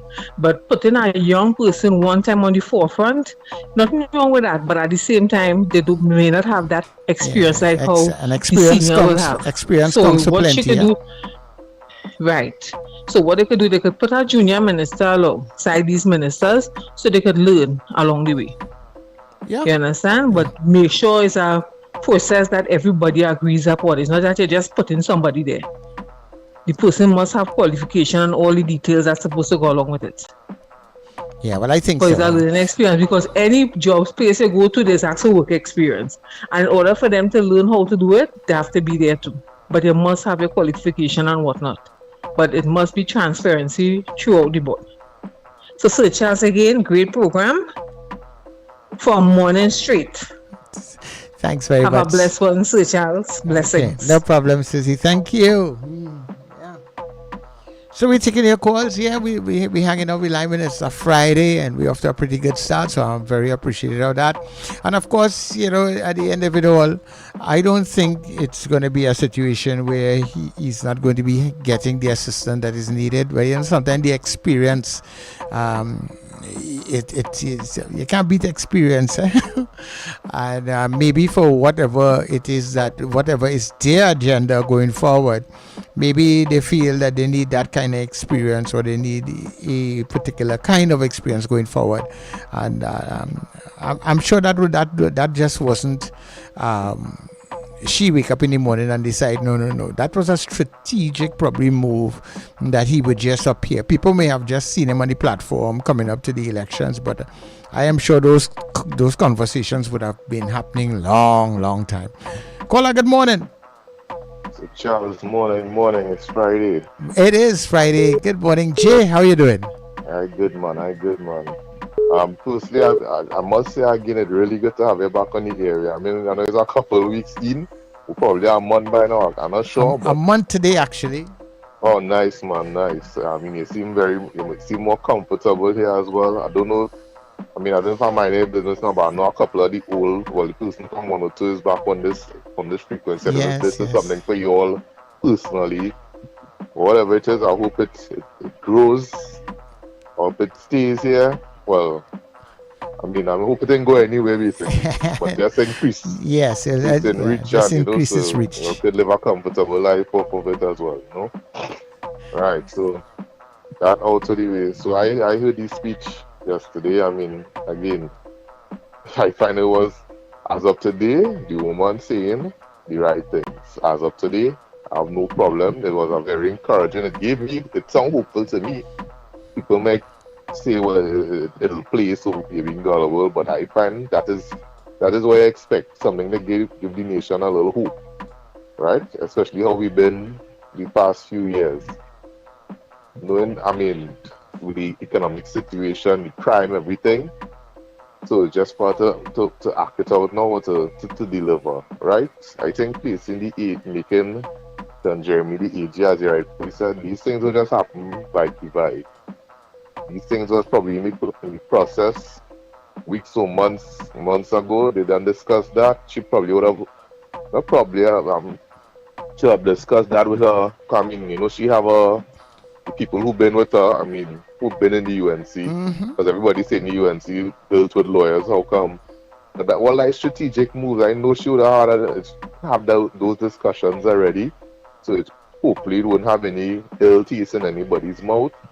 But from the optics right now, it looks good, right? It looks like you're willing to do things a little different. So as I'm saying, as I said, as of today, the optics looking good. You're saying the right things. Let me see how the appointments for ministers go, and let's see how we deliver. And that's it. Okay. Yeah, so yeah, I look to listening. Thanks very much, Jay. Good to hear you this morning. Thank you so much for your input.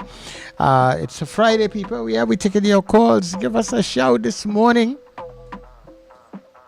Let's hear from you. Let's connect with you and hear what you have to say about the things that are outside there.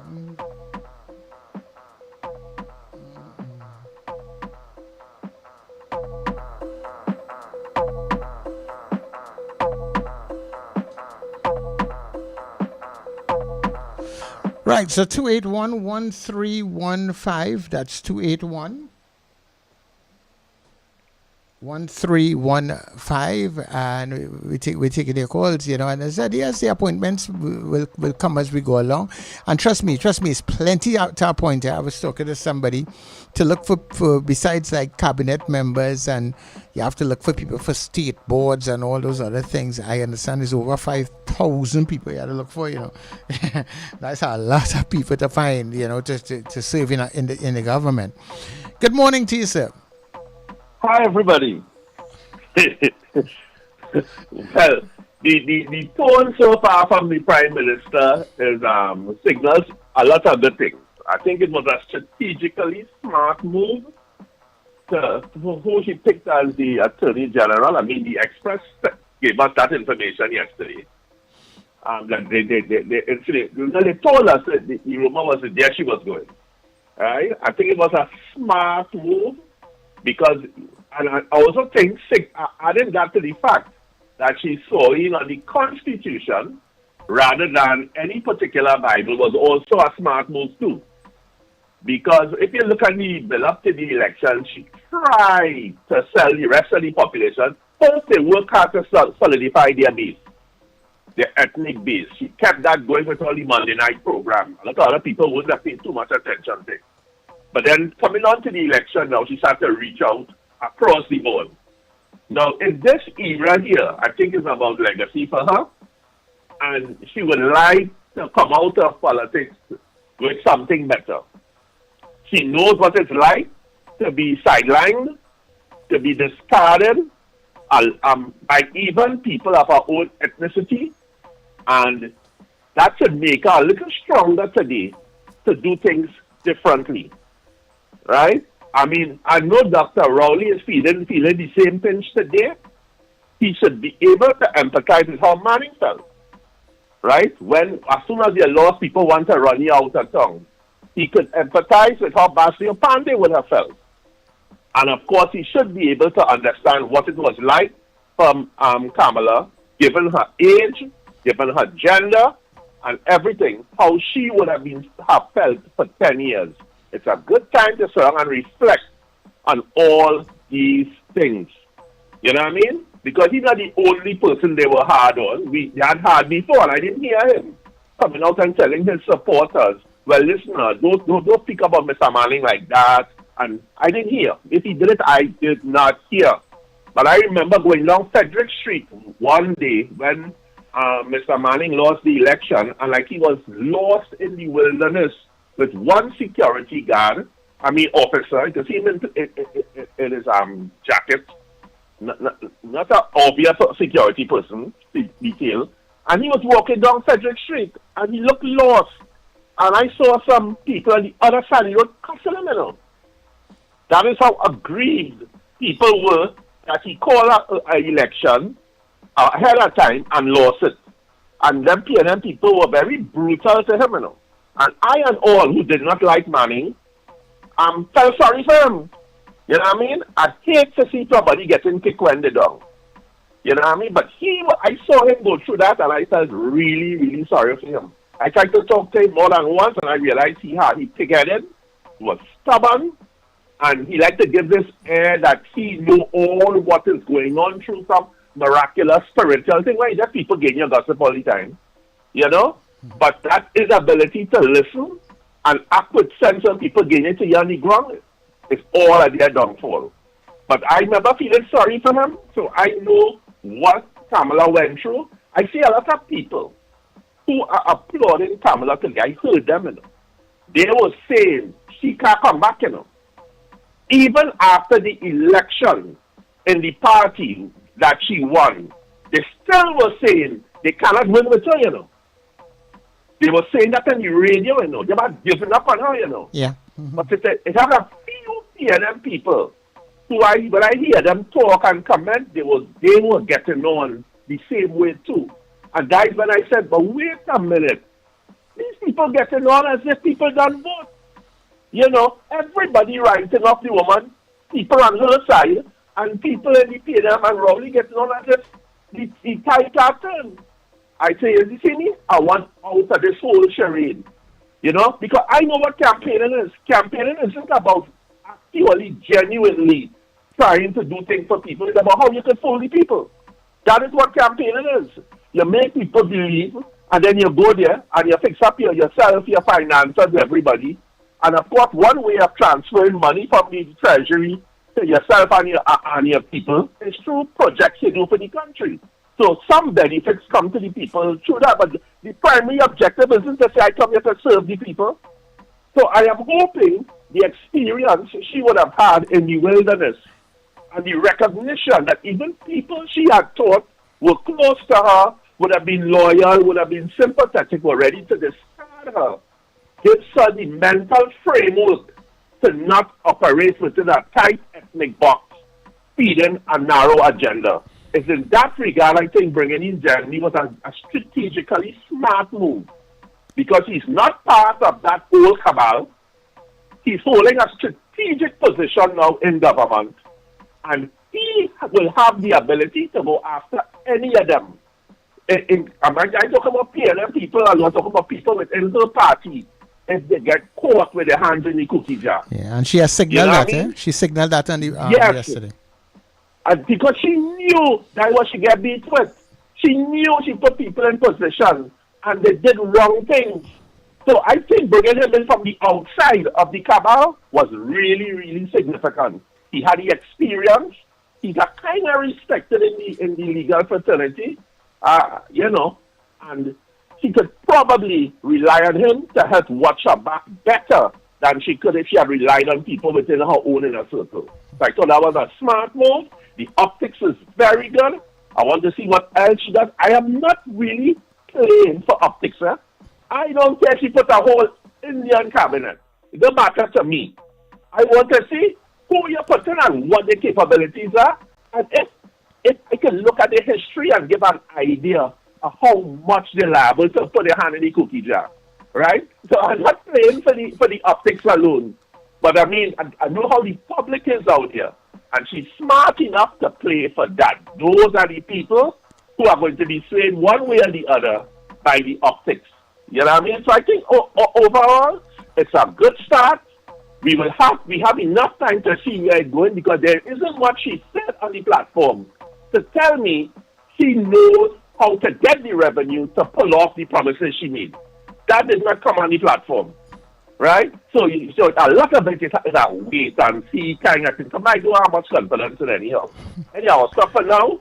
I might have something more to say later. All right, take care, no problem. Thank you very much. All right.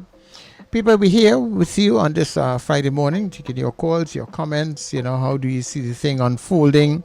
Quite a bit of comments coming in a lot of different areas, you know.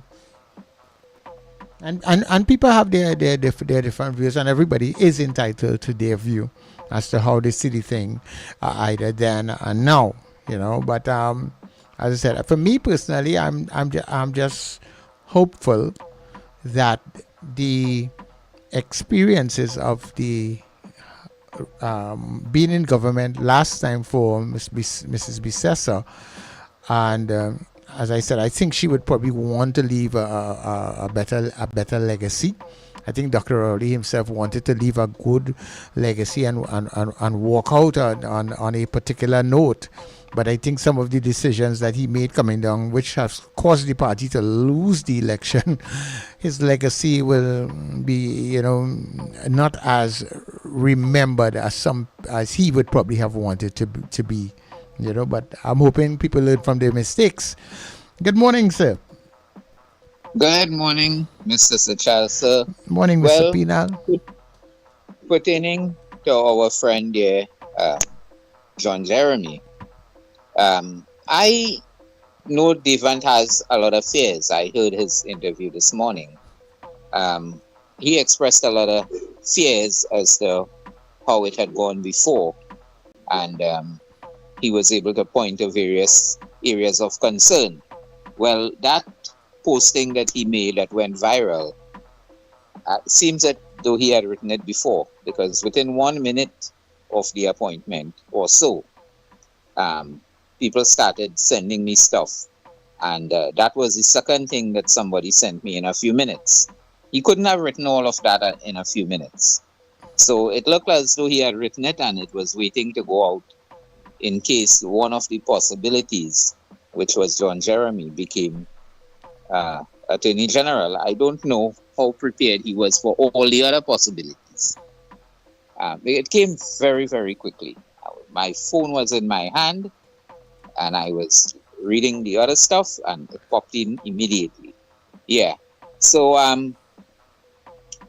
what I am looking at, no, I don't have the fears that Devant has that that he will be used for retribution and so on.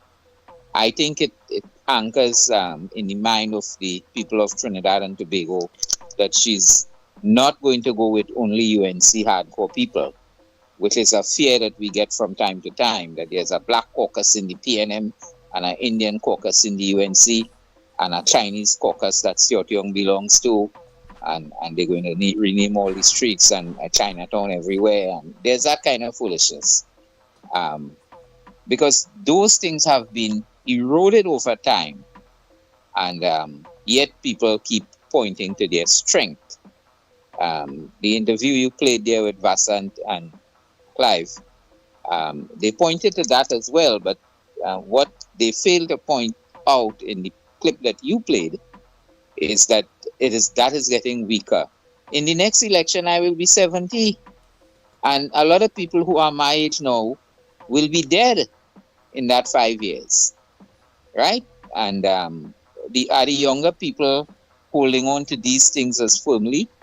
And I think not. It took a while, It took a while for it to start to move, but it has moved. It was stable for a long, long time, but it has moved. And I don't think these older guys, like older than me, Vasant and Clive and them, have picked up on that movement.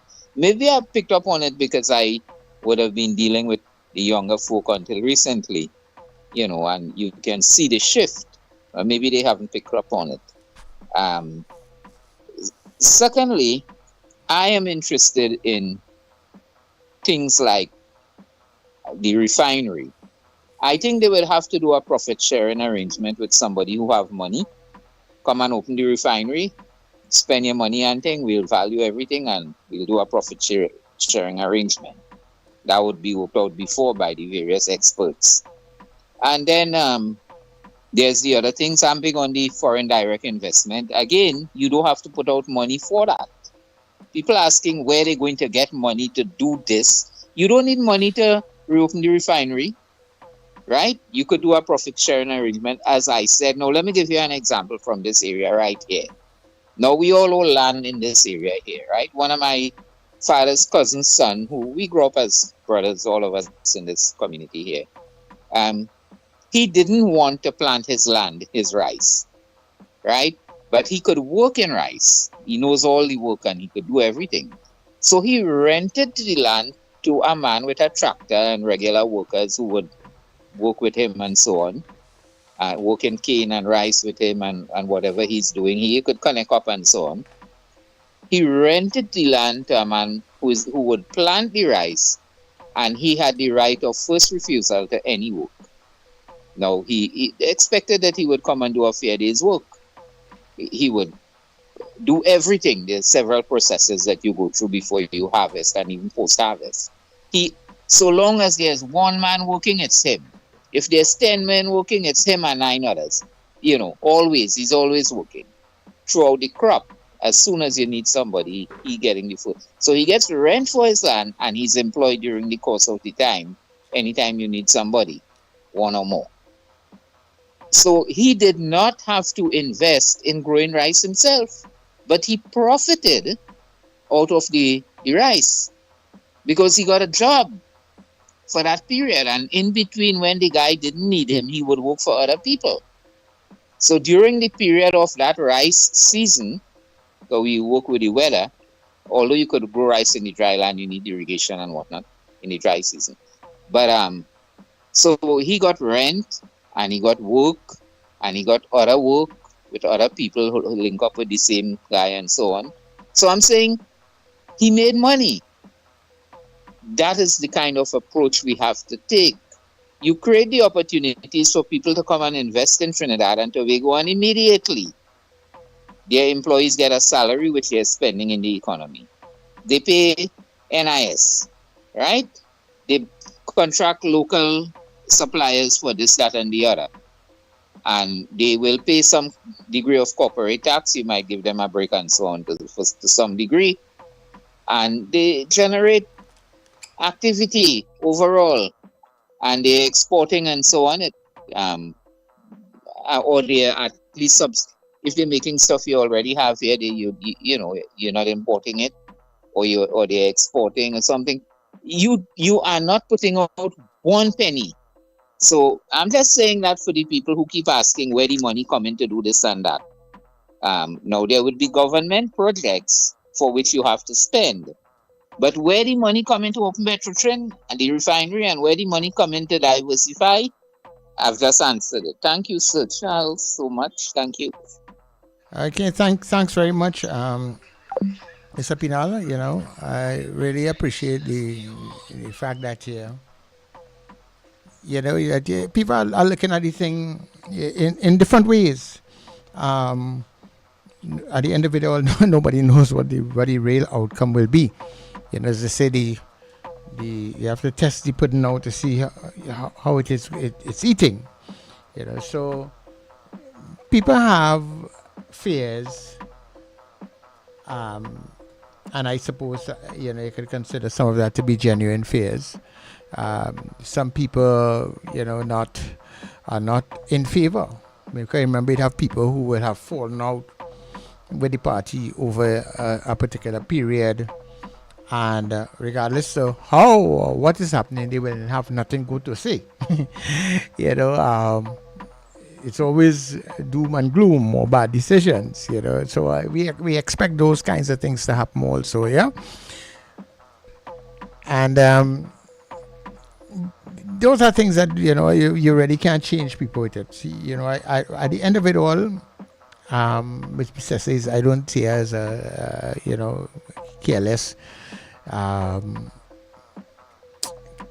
individual who would have worked so hard, struggled so much, and just after all of that, throw it away. That would be a kind of recklessness I will not be able to understand at all.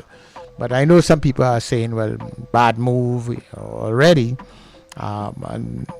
but some people are saying good move, strong move, because at the end of the day, you have somebody who is not aligned to members in the party, so he owes nobody there any favors, and for people outside of the party, on the opposition side now,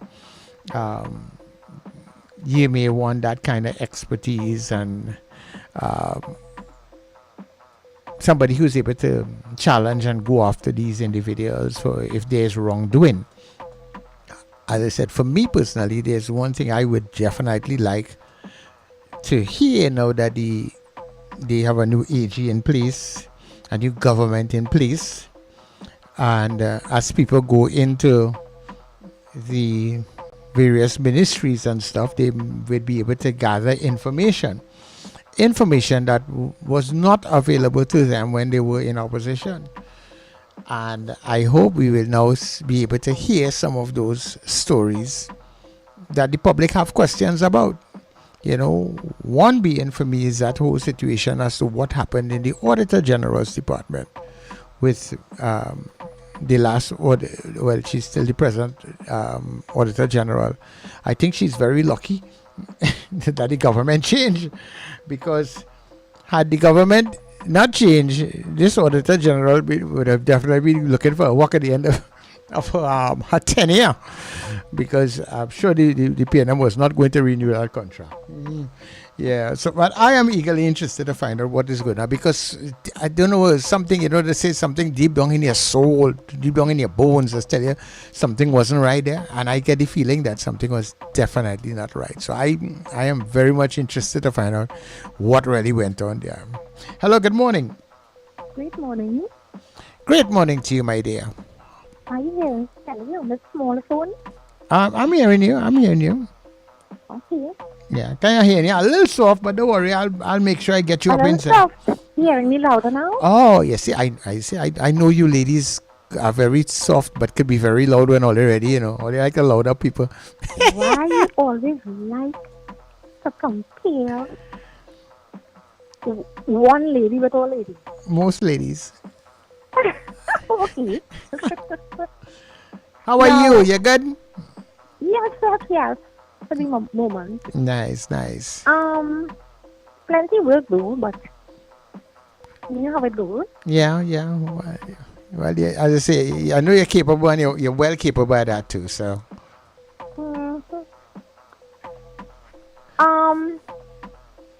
Trinidad and Tobago got an A from the observers. Yes, we did.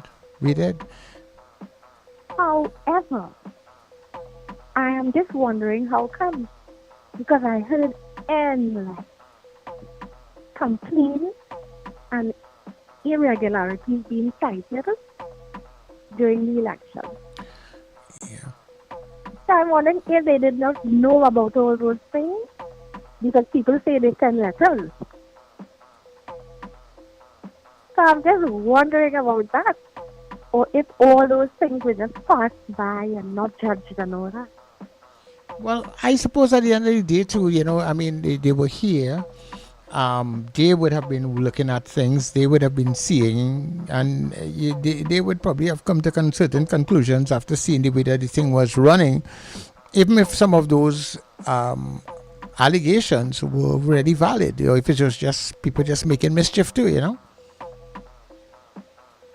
don't know what makes it make sense, because these people who called me, I don't know, I find a lot of them had much to say and reasons why, and a lot of examples were cited. So I don't know. Next thing now, we will feel sorry for you. Yeah. But interesting enough too, because they said that the way how the elections was conducted and what some of the things that they saw, and camaraderie among the different parties and stuff, they say they learned some things also, so they saw things here that they would be able to share with other people that they don't see in other places when elections are being held. That is good, but my personal opinion is that some things were ignored. You get the feeling that some things were wrong? Were ignored. They ignored? Yeah, some things they just sweep it under the carpet and ignore that now. We have more important things to judge, Mm-hmm. So we just ignore all those things. Because people say they send a lot of letters, I don't know. So at least we should have gotten an A-, from what I heard. Instead of a straight A, we should get an A-. Why? I very good with the A we get on the, or if we say A plus, I would have been working with. Because it didn't affect you. It didn't affect you in the way it affected others and many others. Like what? Share something with me if you're willing to. Anything you want to share that you're talking about? Okay. I was just sharing one. Yeah, just one. From the people talked about certain polling stations in Savannah where people have to stand in long lines and wait a long time. Whereas in other polling stations it is quite quick. Things were done quickly on our quick basis. Others are wondering how come it was taking so long. They didn't understand that. And the people from Chagonas who complain, they said it happened, it keeps happening, and they keep complaining, and it keeps happening all the time. Well, just like when they had this situation with these special voters, you remember these special voters, they had some queries there. Some people felt that I remember a gentleman saying it took him like about 3 hours, to cast his ballot, as a special voter. But as the EBC said, they had a high number of persons who came out as special voters. Remember, some polling stations have a lot more people who come out to vote, and sometimes they rush, the bottleneck could really keep back things. And then, which I find very strange, I was complained when I don't know. They wondered if it was a lot of OJTs that were working as poll clerks. Well, and if they weren't trained properly by the EBC. Or they didn't take any training. Yeah. Because people complained that they were looking for their names and they had to point out their names, but not my name there. And the person looking, I don't know if it's a question of not being able to see well, or what is it? Well, I mean, what kind of things could go on, I know the print is fine, but at the same time, having to look for your name, and you staying at a distance, and seeing your name, and they are not seeing your name, and you have to be telling them, but that's my name there, and, things like that. Oh, okay. So, well, maybe sometimes you get people who are not too. So they complain about the trade or the lack of trade. Yeah, but maybe sometimes I have not put in it past that some people who are working may not probably have been the right fit for the job or able, and then sometimes the long hours they're there too. Some people get fatigued and frustrated and all different kinds of things. But and then it's talking.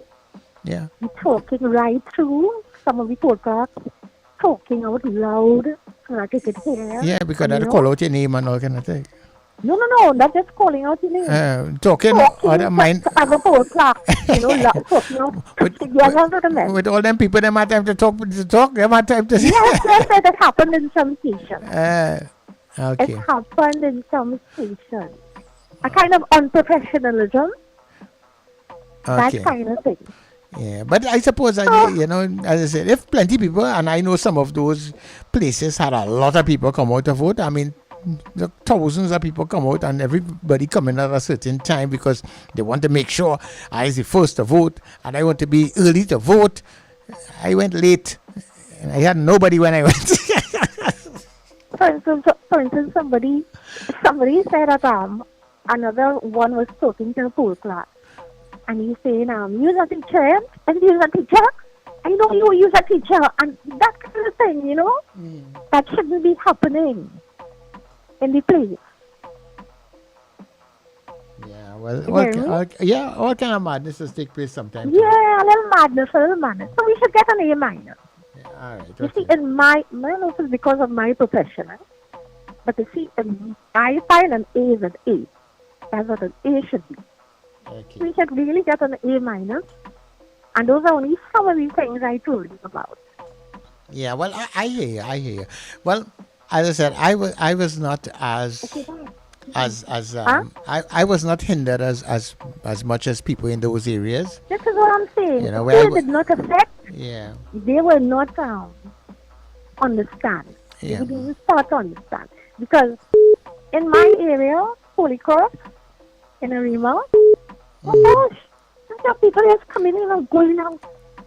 Right. Very quick and quiet. Everything is nice and quiet and professional. And everything just happened quickly. Okay. But I cannot doubt others who said what they felt and what they... Yeah. I understand that. And here this jokey one, this last jokey one that I heard. A man came in with his 3 he had 3 autistic sons. You could tell that they were autistic because they said how they moved and how they were, behaving and things. And he went in with each one by one. and when the eldest one, when he came out, he said, "Who are them vote for? Who are them vote for?" And talking loud like that.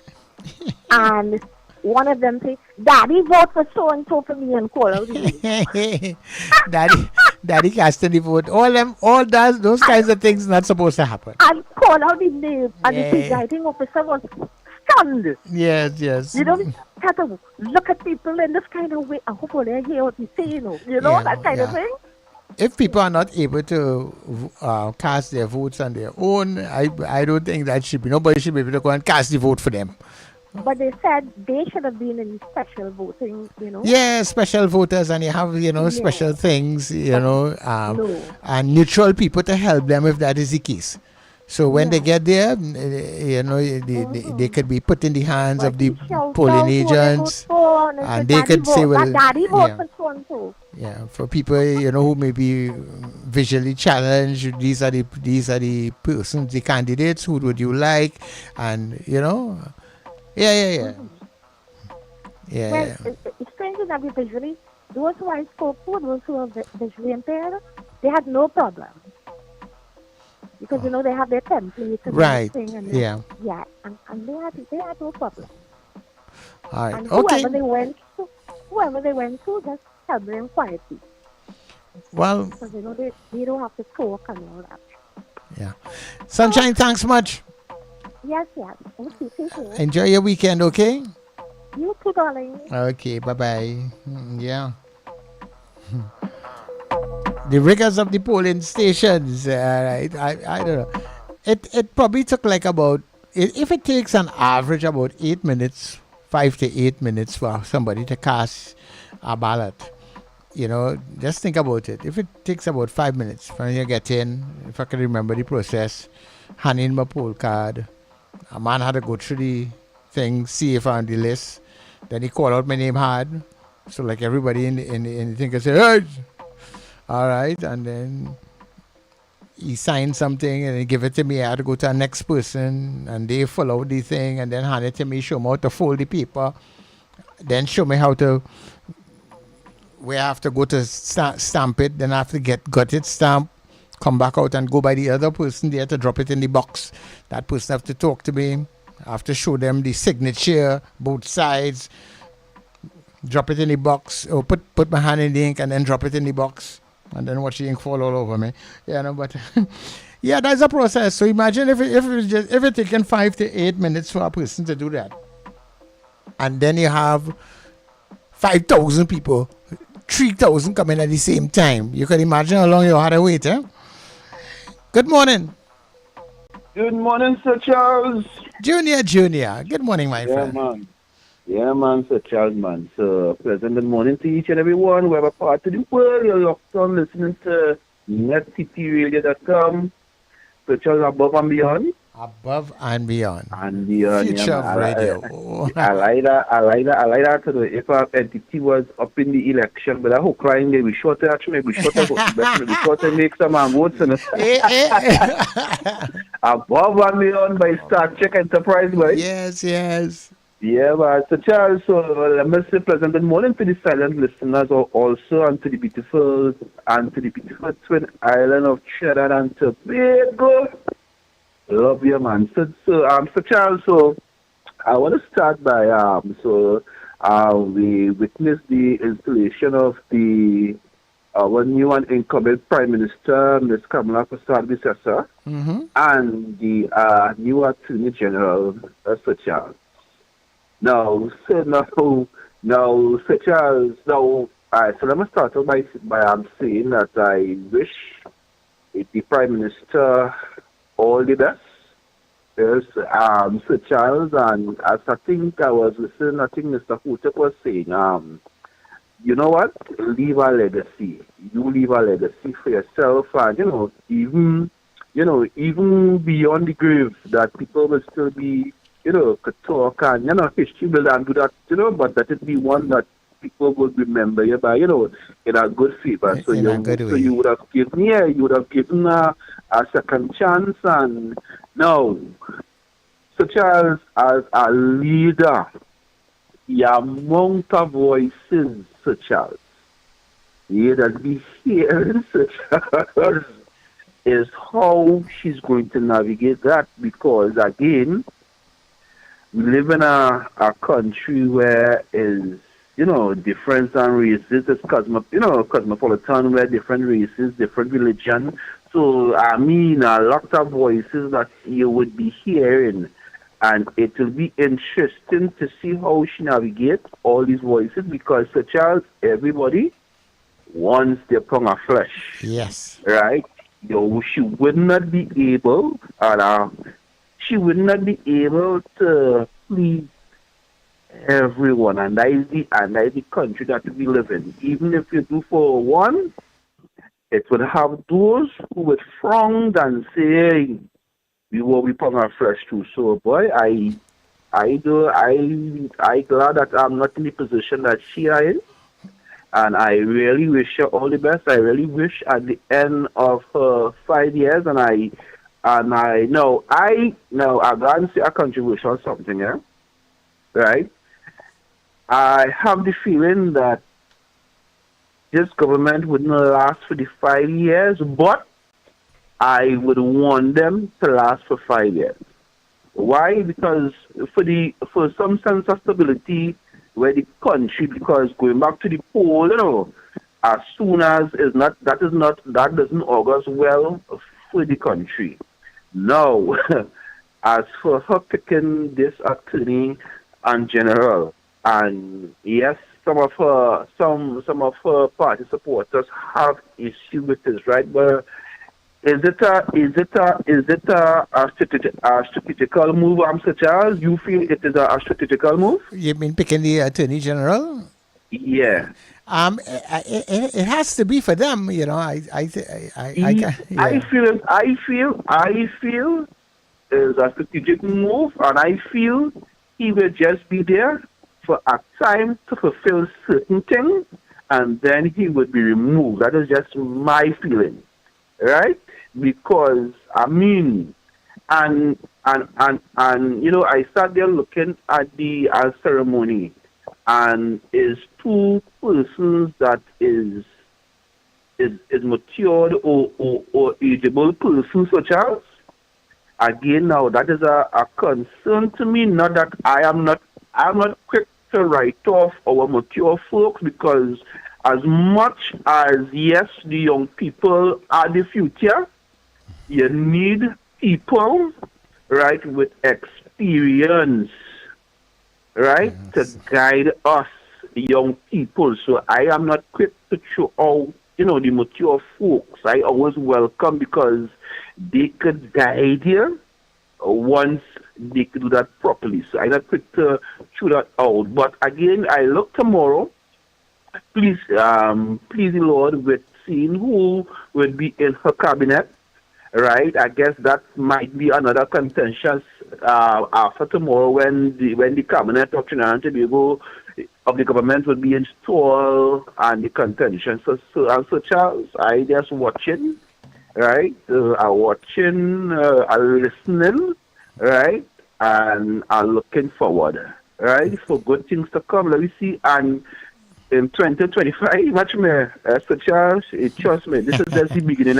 It is. Interesting things going to happen in 2025 for Trinidad and Tobago. So let me keep watching, and I'm Sir Charles, and we keep on praying for the government, because we ought to pray for the government, right? Whether you vote for them or you ain't vote for them, we ought to continue prayer. We continue to keep, as a country, as a people, we continue to keep the government in prayer, because at the end of the day, if our government do well, right, the people will be able to do well.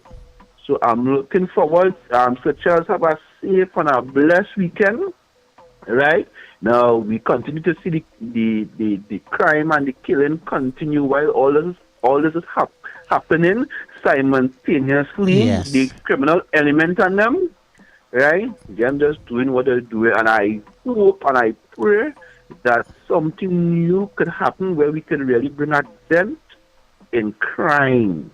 That's Sir Charles, where we can bring a dent in crime. So, Sir Charles, locked on listening. Have a blessed one. Okay, thanks very much, Junior.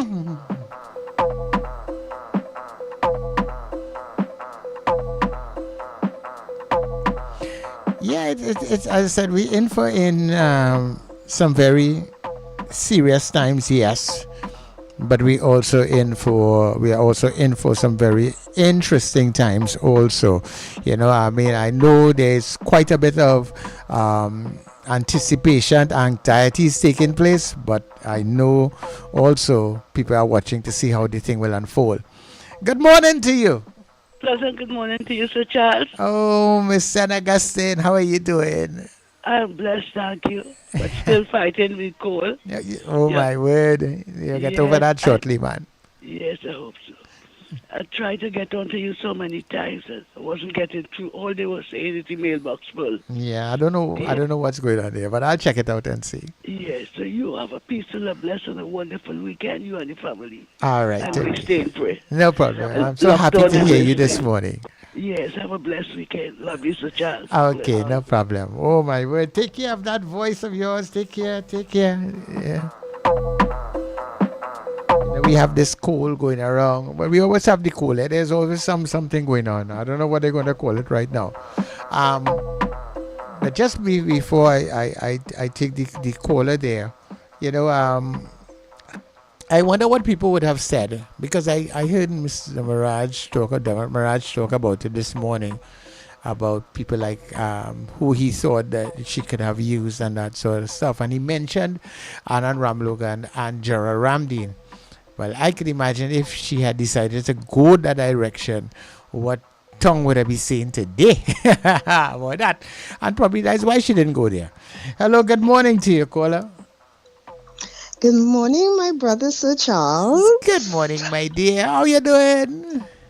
I'm doing pretty well. Well, I'm happy for you. Pretty well. Happy Friday to you and the wonderful listeners. Thank you so much. And I just wanted to call in to say I wish the government well, because when they succeed, the country, Trinidad and Tobago, will be successful. And I want them to be successful because I love Trinidad. I've been living out here for close to 40 years. And I'm a Trini to the bone. I miss home so much. And as Junior mentioned, I want them to work on the crime, because, Trinidad is just a wonderful place. And it's my dream to come back and spend some time there. I love it. I love the people of Trinidad. I miss it. People hear this accent. Oh, I love your accent. Where you from? I said, are you from Jamaica? I said, no. I am from Trinidad and Tobago. Born in Trinidad. I'm a Trini to the bone. Oh, I love the accent. Thank you. I just love home. And I want Trinidad and Tobago to be successful. Okay, so I wish everyone well. Well, that is so fantastic. And you have a wonderful weekend. Love all. Thank you very much, CJ. All right, darling. Take care. No problem. Bye-bye. Good to hear you there, CJ out there in New York. Hooking up, and these are all people who live on the outside and who are very, very close and connected to Trinidad and Tobago, and every step of the way, he checks and makes sure and contributes and makes sure everything is running in a particular way. Yeah. Good morning to you, caller. Good morning, Sir Charles. Hey, Princess Stone. Good morning. How are you doing this morning? Not bad. I don't know if you're hearing me clearly, but I hear you kind of breaking up now. Yeah, I'm hearing you very good, actually. Right. Because if I was breaking up, it probably wouldn't have make sense, Now, I was hearing some of the commentaries by some of the callers, because I kind of away from the radio doing something. But I was hearing Sunshine making some comments, maybe on the electoral process also. Now, I could only talk from my experience. The first time I voted, the voting age was 21. The second time it had already dropped to 18. Now I have never really missed an election once I'm in Trinidad. Both local and general elections. And I have never had any problem. I have never seen any problem at any polling station or anything. I have absolute confidence in the electoral process. Now, having said that, I think sometimes we don't back off and realize that we are human beings. And that if you look at all elections across the world, you will see that there will be errors. The issue is the extent of the errors, right? Because as humans, you have to start to accept, even if it's programming something, even if it's putting information into a computer, there's a human function. And sometimes we forget who we are. Now, because of that, what you look at is whether the errors or cheating or whatever discrepancy it is, you could look at it and see whether it's impactful on the election. Right? For instance, you will look at the margin of victory. You will look at if the errors is 1% or something. It wouldn't matter if the margin of error is more than 2%. It's those kind of things you look at, so that nobody expects to go into an election without seeing that a poll card come for a dead person or whatever. Look, for instance, this year, poll cards came to my home. And I don't normally look at them. My wife would look at them and what at them. Now, as children mature and they leave home and they have their own homes, the expectation is that they would change their address.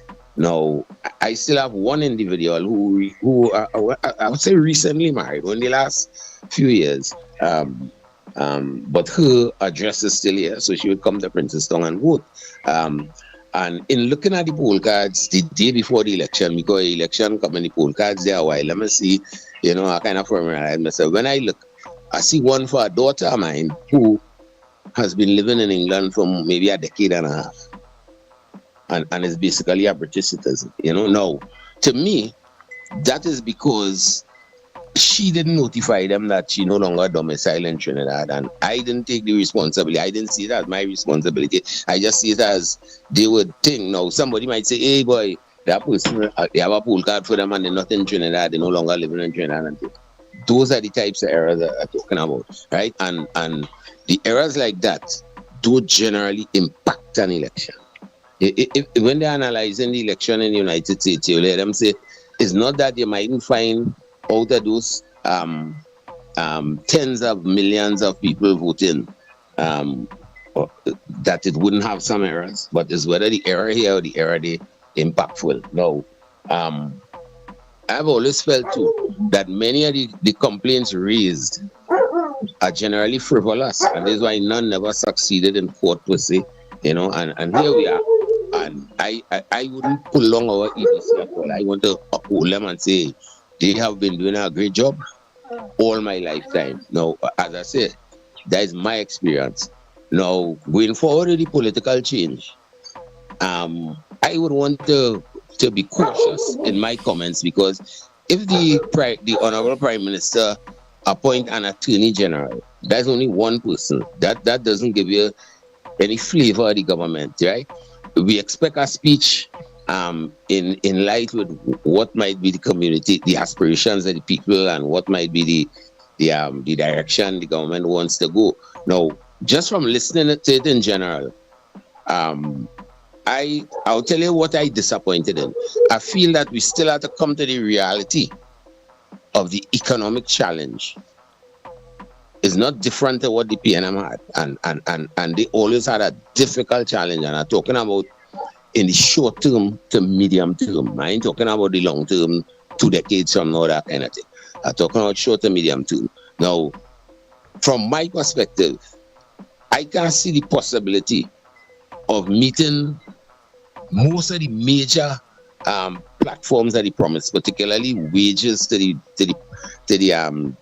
labor sector and the level of wages then. Because let me give you a simple example. If you give public servants 10%, that is already substantial in the global economic climate. So they get the 10%. Now that 10% is 10% on the salary that they get in now. But that 10% is also an increase in 10% of the gratuity, which is the lump sum that they have to get when they go home. When they leave, and then this is your golden handshake, you go with that. On top of that, they are entitled to a pension, which depending on the level they reach in the public service, is a certain percentage of the salary, the last salary they were getting. That has to be maintained for the rest of their lifetime. So it's not just a wage increase. It's an increase in the whole pension commitment. It's an increase in the whole gratuity commitment. Something that I experienced. So I could kind of tell you about it now. You might say, but wait now. He might be someone kind of selfish, maybe because he got ready or whatever. The fact of the matter, all these things have to be to go along with sustainability, right? And sometimes you have to kind of look at things and make a decision based on what in front of you really, rather than a promise you make that might be difficult. And that is the challenge I see. But I'm looking to see how it will unfold, because when the NRR, of which I was an ardent supporter, that's probably the only party that I was kind of, I would use the word involved, but I was never a member. But I used to be there, involved in all the discussions at the, let me say, the street level then, and the effort to kind of change the government.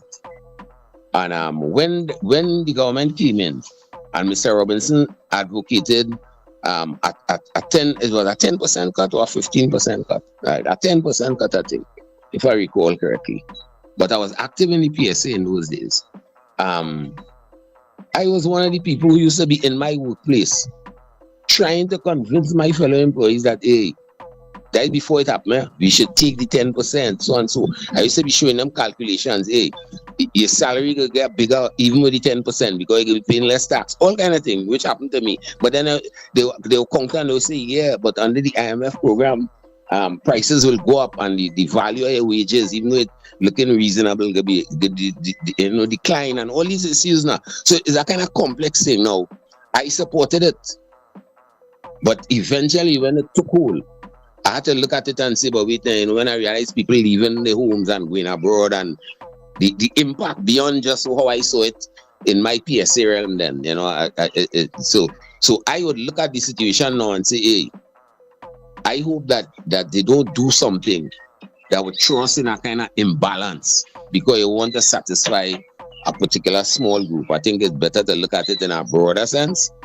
But I don't know. I had to hear what figures they come in with. Like I hear people talking about the Auditor General, like there's some money or some crime with the Auditor General.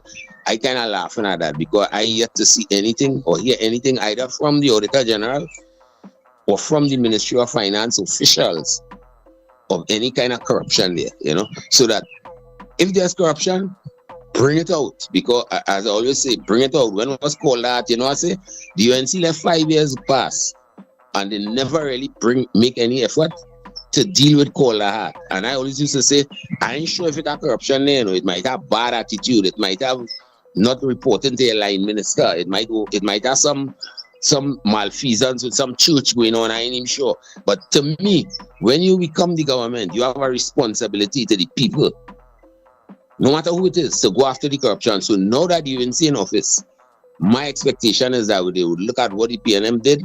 I've not seen anything over the 9 years. If they find something and somebody do something wrong, prosecute them. Don't victimize somebody just because they were in a position and you're trying to make them look bad. You have a case, go with it, try and bring it to court, right? I hope that is the kind of approach I see in.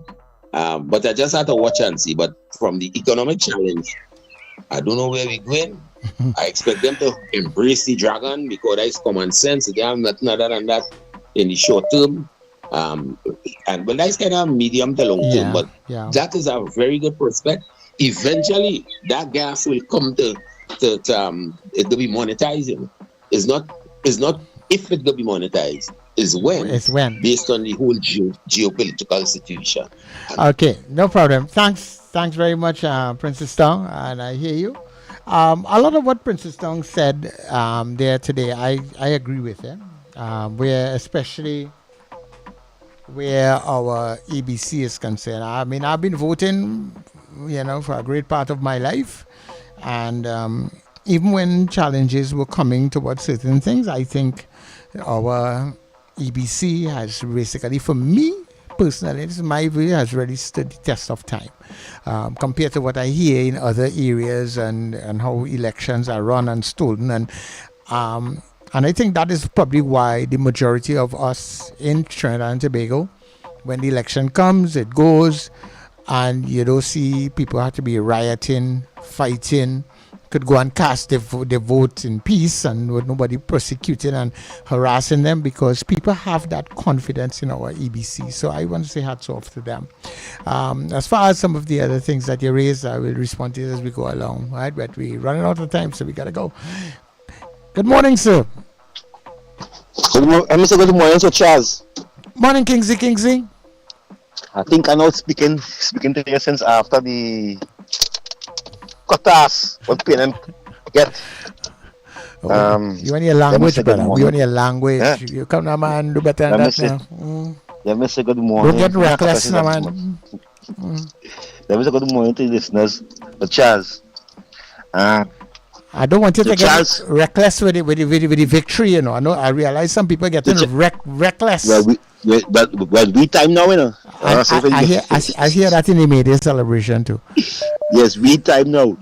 So Charles, and when we see we time, we ain't mean like East Indians alone, We mean like Africans too, yeah. Chinese too, everybody, yeah. Well, I will take it for we as being those who support the government. Yes, who support the government, right? And it not only Indians support the government, Africans support the government too. It's not a racial. It's not a racial thing. So, right, not a racial thing. Charles, I want to start out saying that Kamala Prasad Bisasa get a mandate to carry on her policy or what she says she going to do. 26 seats. She do not need Farley support. She do not need PNM support. All she just need is to bring proper bills to Parliament, proper legislation to Parliament, and let everybody support it. But other than that, she don't need no one, MOY. She don't need no one support to charge. She got a mandate of 26 seats. The next thing, and I want to say, promises make, promises keep. Promises make, promises keep. And Charles, I want to say this, Charles. The ABC tell us 1 point something million people register to vote. Most times when it's election time, ABCs go out and find out all live in their pass around house. Charles, so let me take away all the people who are alleged dead from that 1 point something million people. So it was less than 1 something million people to vote. It was like 700,000 people to vote.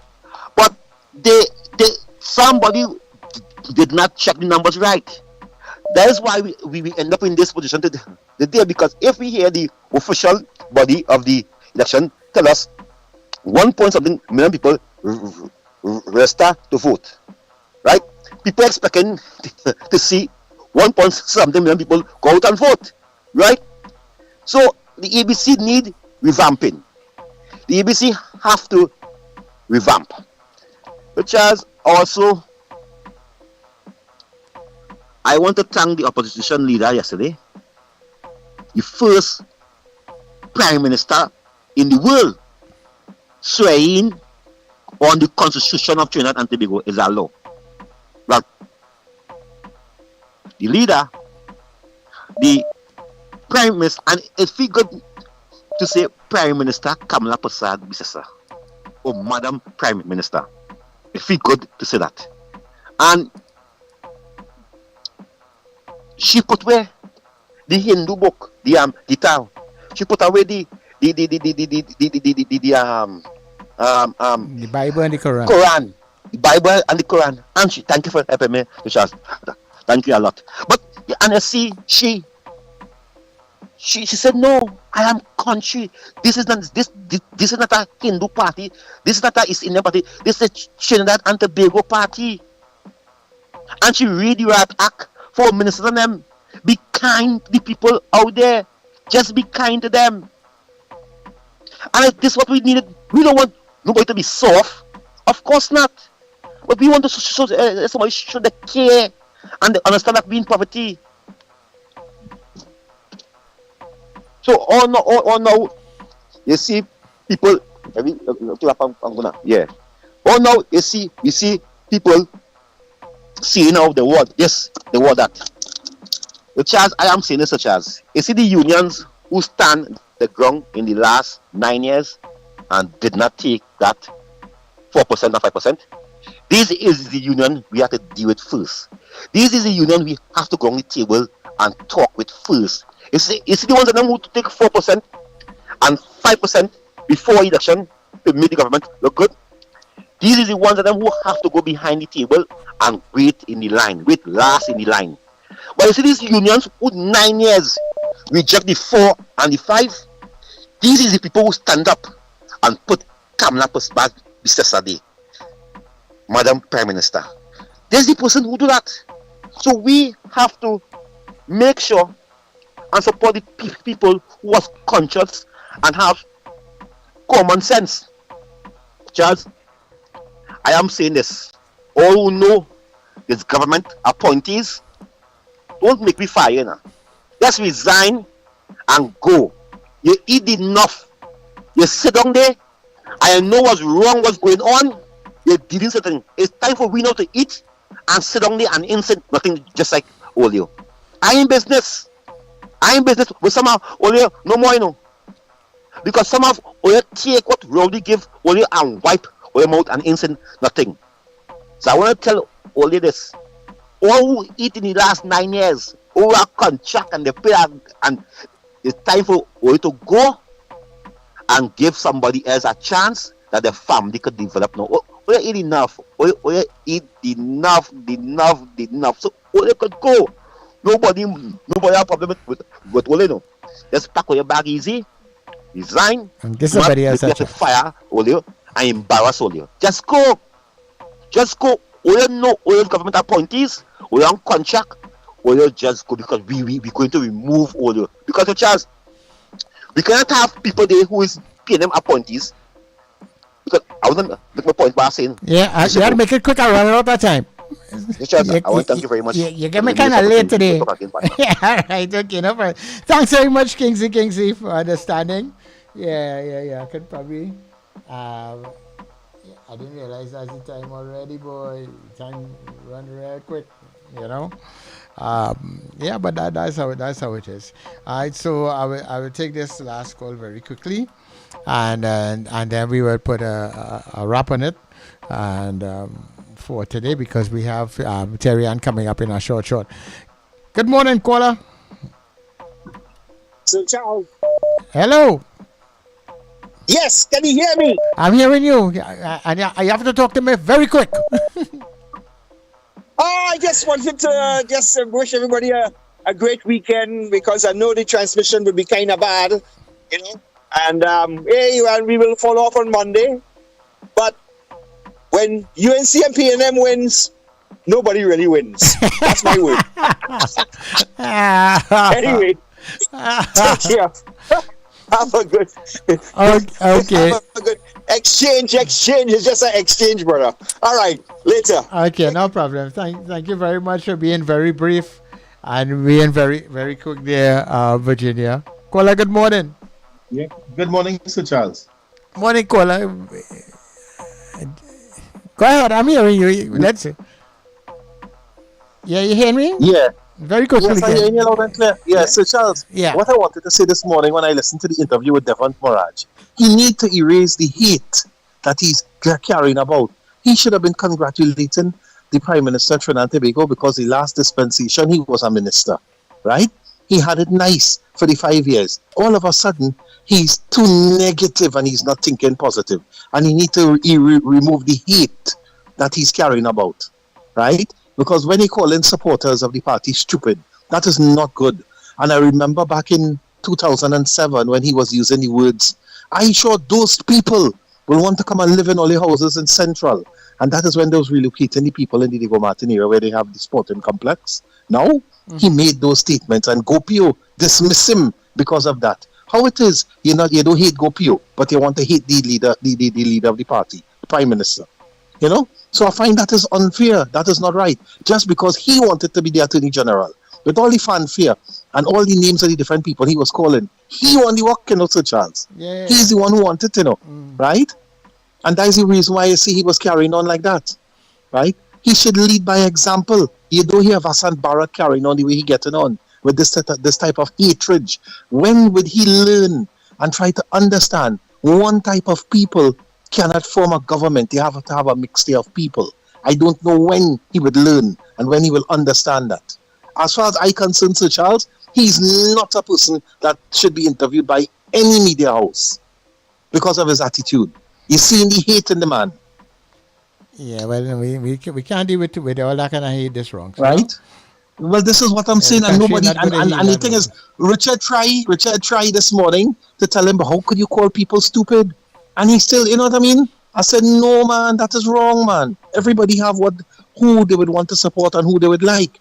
But he or every media house interviews him, he always carry a type of hatred, and that is wrong.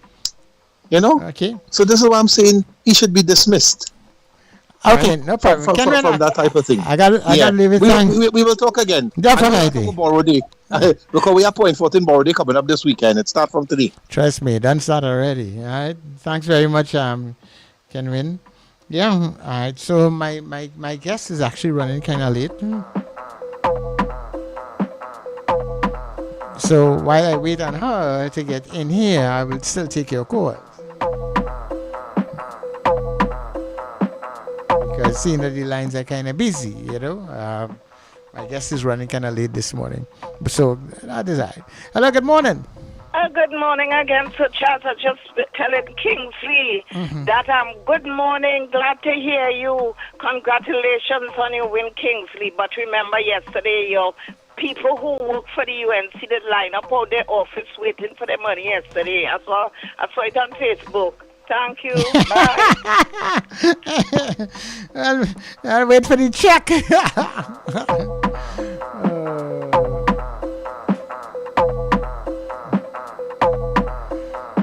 Hello, good morning, caller. Good morning, Sir Charles. How are you, sir? I am well, Rockaway. How are you this morning? I'm a lucky man because you have my guest running late. I'm a lucky man. Yes, I ain't seen my guest at all. All right. Let me say quick. First, I want to wish everybody, including you, a great weekend. And something I just want to bring quick. Cut me off. If you have to cut me off. Yeah, you go ahead. A lot of people who seem to have a liking towards the PNM, asking one question alone. How is the new Prime Minister going to pay for all these promises? Everybody talk about promises. Well, you know, I know you're strong about promises, okay? I know about it. Anyhow, the thing about it is this. She made those promises here on a platform. Now we have to wait and see how she fulfills them.